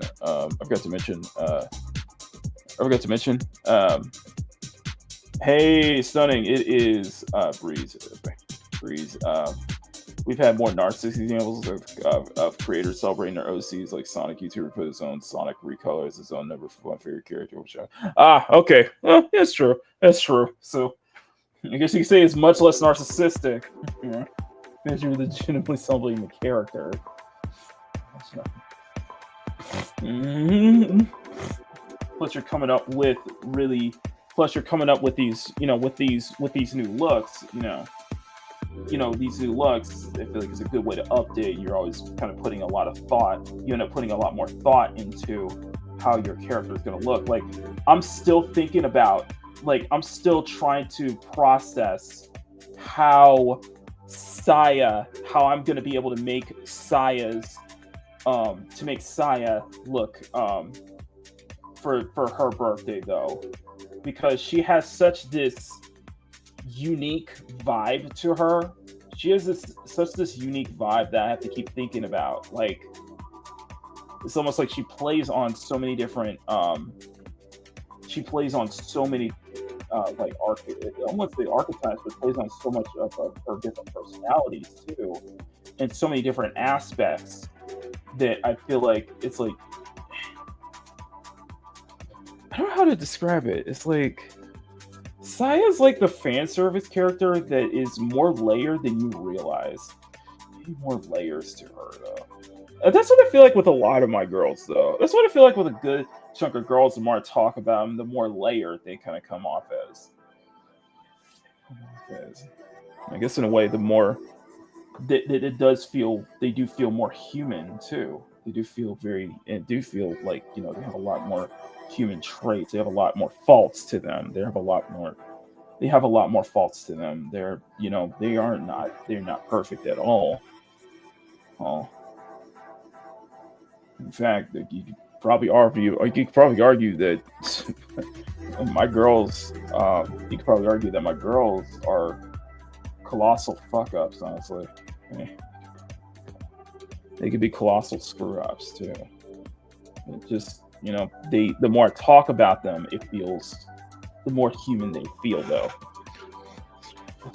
More human and down to earth they girls feel though.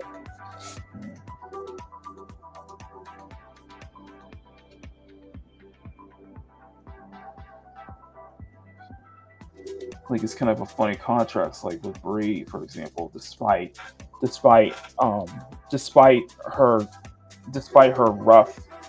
very, very bulk exterior, Brie's a softie.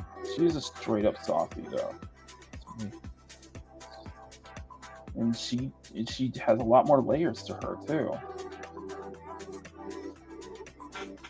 And like I said, I think that just her being, I think we all, all of us, agreeing in unison that, Brie having a unique, being half Japanese, half Nigerian, half African, half Nigerian, half Japanese makes it very, oh God, ew. It's not in the right places. It's just her heart, basically. She grew up shy. She grew up kind of being a face in the crowd, basically. She grew more of a face in the crowd than really standing out. But it's kind of those moments where she has those moments of standing out, where she does, where it feels like her character feels much more defined, But I also think it's just that Brie has her design. I do legitimately think, and I look back at the other drawings I did, and it's just that she carries this presence to her. She carries this design presence to her that really seems to resonate with you guys when I draw her. It seems to really resonate with y'all. Because you have that dark skin.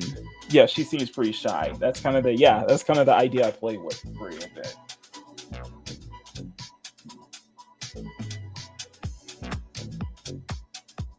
Like, she more feels comfortable kind of not being this. She feels more comfortable not being the center of attention and kind of wanting to give the attention to others. In the background. I think in a way she wants to give to others the spotlight. Like, they probably pay more attention. Like, her friends probably pay more attention than she does.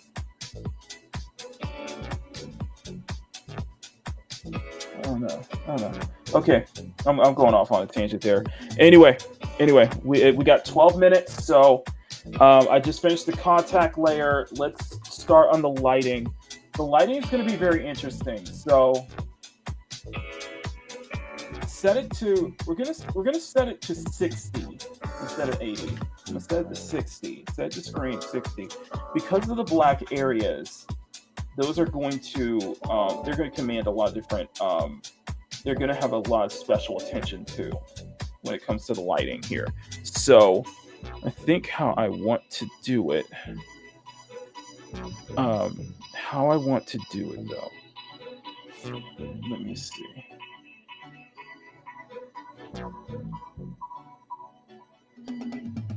Okay, that can work. Okay, that can work. So we'll start with the black areas first and kind of like crafting, essentially like crafting kind of the lighting basically. Let's start doing kind of lighting, and I think this would be a good way to kind of show off the aspects of the lighting around Briannah, because I think we can really make the lighting, especially on these darker areas, pop a bit more too. So we'll just start with, so we'll just break it down. So what we'll do is just break it down one area at a time.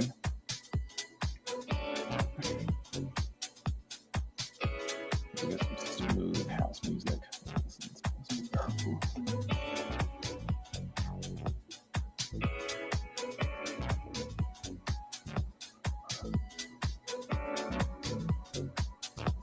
Here.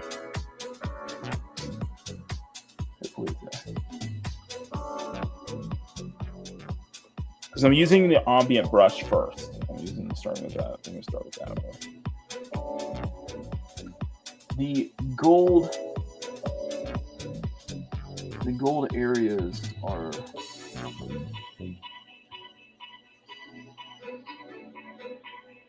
Why did I make those gloves so dark? Why did I make those gloves so dark?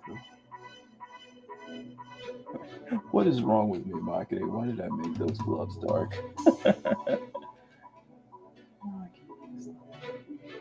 No, you did good, Mac. You did good. You're doing good, Mac. Don't fret. All right. It's been kind of a good way because you don't have to use kind of use the lighting basically. Just doing lighting though. So here, and then I'm just focusing on the dark areas first. In fact, let me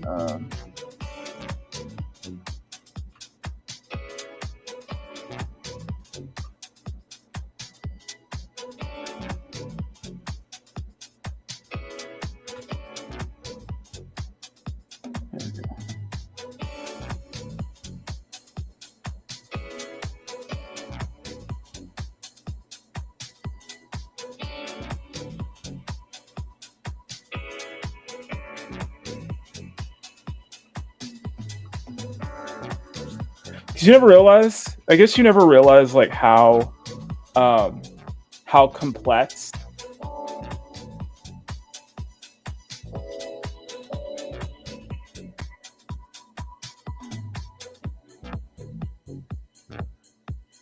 I'm joking, not wearing that. She's outgoing as heck. Yeah. oh, she comes as very outgoing with this attire though. She does come off as very outgoing, doesn't she? You're not wrong there, Sean. You are definitely not wrong there.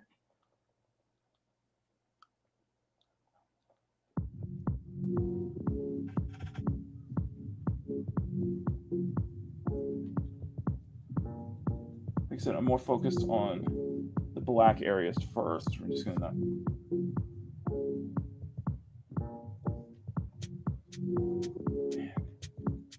I hope you guys have a great. Okay. There we go. You see that? You see that? You see that? Look at that. Look at that now. It seems to be our boyfriend's POV. I know, right? God. Oh, God. I'm going to tie this down. I'm going to tie this down. It's almost like you're too good. It's almost like she gives off that feeling. It's like, man, you are not. You are way out of her league. She is way out of your league. I'm like, the way she's dressing. But at the same time, though, I could see like I could see Briannah be a catch. Like she would be an absolute catch. I mean, she would be really lucky too. She's very despite despite how buff she is, such like that, she's very caring. She's very sweet. So so she doesn't have so I think you guys are probably lucky anyway. I'm just like going off on a tangent right now. Oh. Okay, let me do the darker colors first.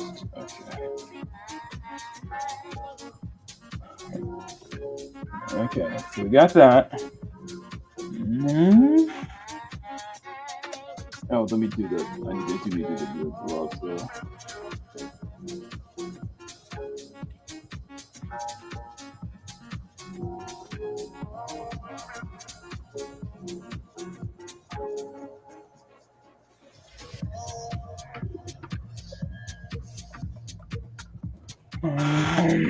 Here.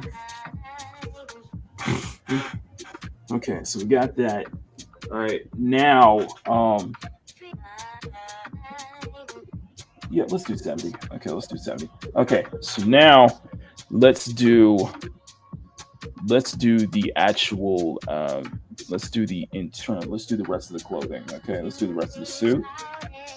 So, and what we're gonna do, by the way, what we're gonna do is we're gonna add a sheen to the suit as well. So we're gonna make the especially make the pants look really shiny. So just gonna have a sheen to her suit, kind of similar to like I said, similar to Evelyn, and some of the Evelyn suit. Like her suit is heavily inspired by Evelyn's threads and similar, minus the coat. This coat, which I was gonna give her like a little cloak or something like that. I was giving her like a tiny cloak over her shoulder, or something that drapes over her shoulder though. But I was like, man, that is very regal. That is very regal looking. Regal looking design though. So I could probably still do that, but.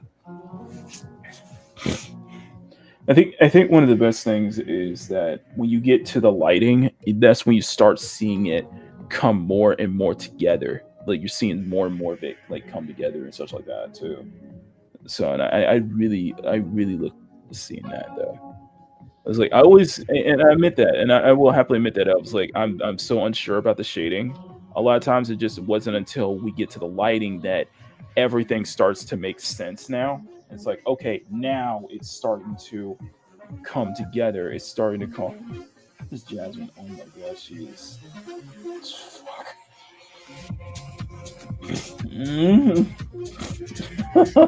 You.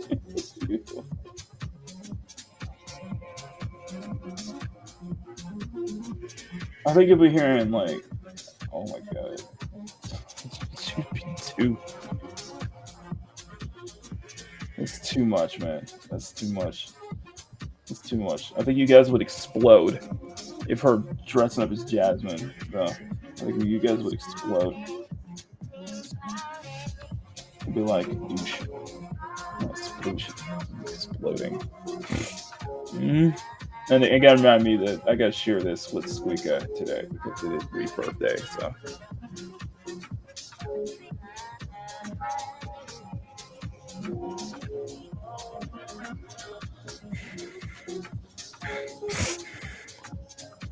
We only got 3 minutes, guys, unfortunately. And I think the lighting of this, the lighting portion of this suit, the lighting portion of the suit is going to take longer than expected because there's a lot of little things that I need to add.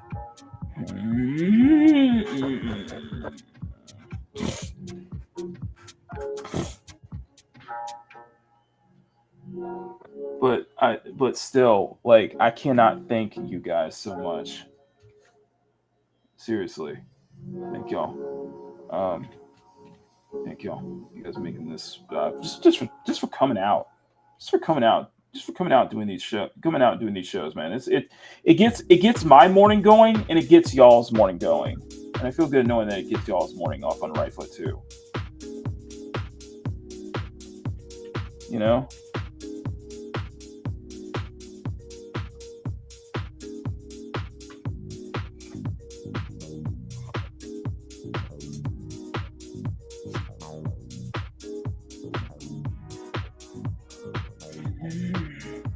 As you can see, she is ripped though. You know, I think it's all natural rip too.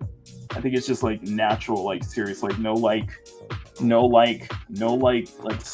or anything like that. No like steroids or anything like that. It's like natural. Like I like to think that it's just natural.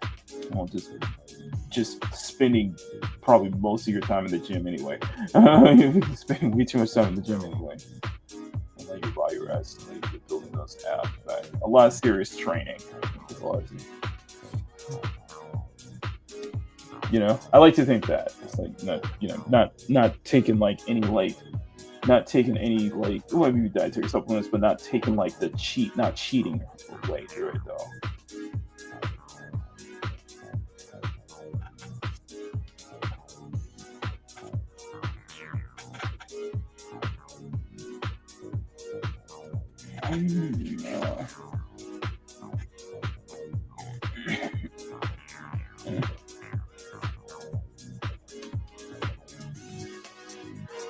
That's just my opinion.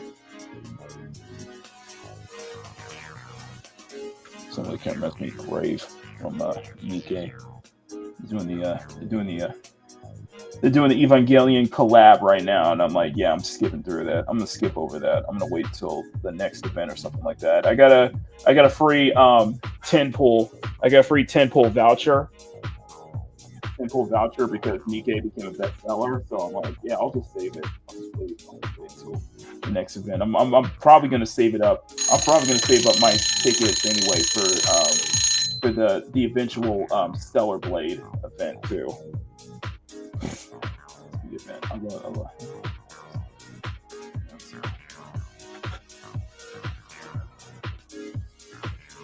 Oh, plus tomorrow is the second open beta for Mecha Break, which I'm very excited about. So I'm definitely checking that out tomorrow. Can't wait. Maybe we'll stream it live. Maybe go live. Do some Mecha Break. I don't know. Anyway, guys, that is it for today.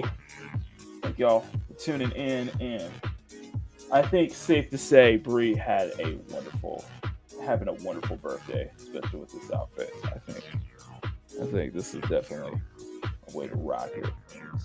I think she's definitely rocking it. So anyway, guys, get out of here.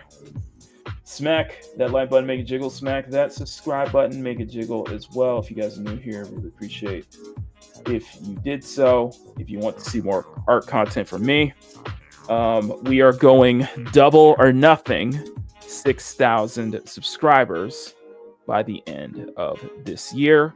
I would like to be at 4K by May, by my birthday, May 7th. I would like to be at 4K. So the next content you're going to see from me will be my video on Greg Miller and IGN. So I'm aiming to have that ready by tomorrow. I'm having that ready. It'll be a Saturday video. I don't think I'll be out, so I won't be able to finish it up for later on today, but I want to have it by Saturday. So Saturday video for that. Saturday video. Sunday is Makini Live with, of course, the debut of Briannah's new look. So I'm going to try to finish this before Sunday. I want to finish this before Saturday. So I got a lot of work to do today. So, but we're also celebrating, of course, but I'm also celebrating my mother's retirement today. So we're going to have some fun there too. I will be back tonight. Of course, I'll be back tonight for the late show on Loki's Mornings of Mischief. So hope to see you guys there too. and all that good stuff. Etsy shop. Now some Etsy updates. I did clean up the Etsy shop, so I did a lot of stuff went off, and I took down a lot of older stuff now. I'm going to try and get the Penny Parker stickers up on the shop this weekend. So I need to find some time this weekend to be able to do it. So, and we'll need to come up with some new designs for next week. Now, speaking of next week, what would be the focus on next week? There's still one more drawing I need to do, and that is the promised Not Safe for Work variation for Miyabi. That will be in the background, of course, not on live. See what we can do on that too. I'll probably do some more studying as well to kind of fill out. I'm in this mode where I want to. I'm in this mode where now I want to put out more work. I want to actually get out more drawings too as well. So stuff like that. I have some time lapses that I'm sitting on as well. I probably need to start making those too.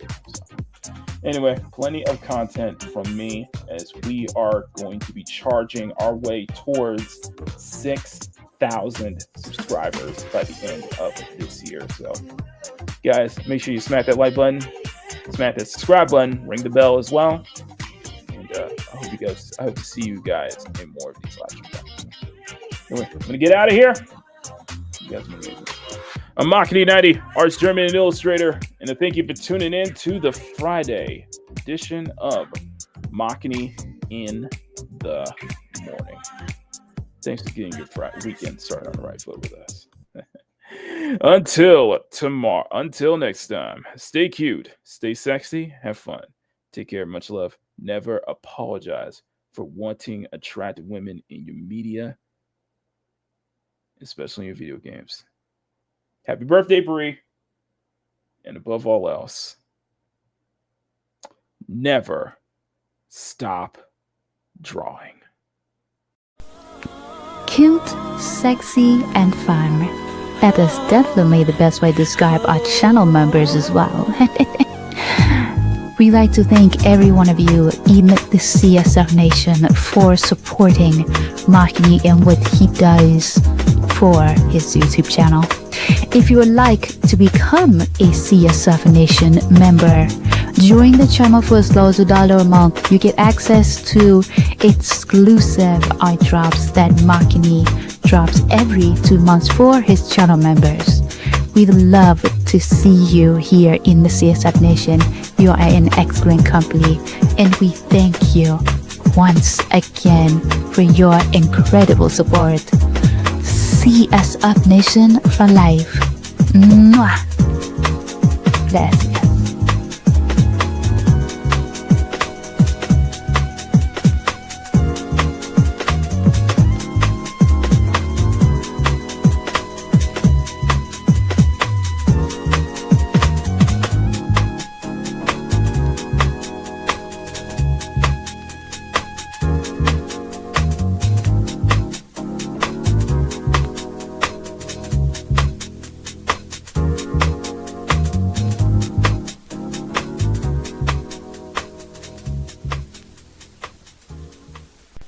Thank you for tuning in to Makini in the Morning and getting your morning started off on the right foot with us.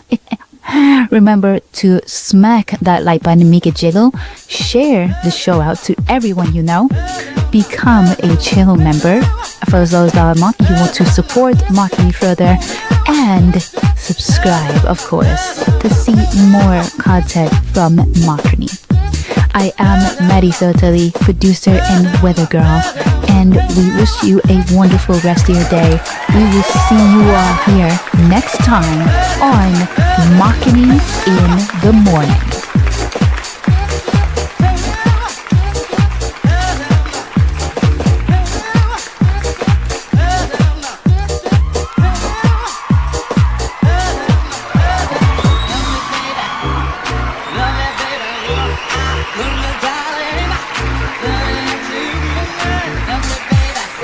Makini in the Morning is filmed before a live studio audience at Makini Studios in Arcadia Village's South Tower, right here in Pacific City.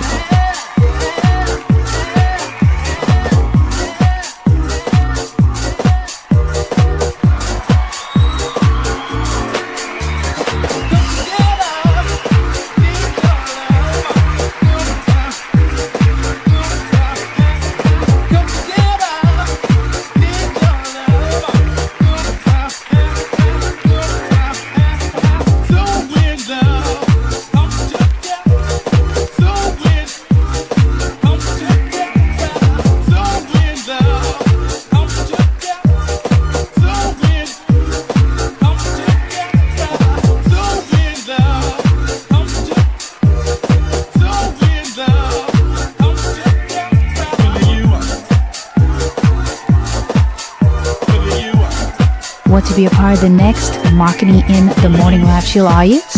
Well, all you have to do is visit youtube.com/Makini90 or call 765-9077 toll free.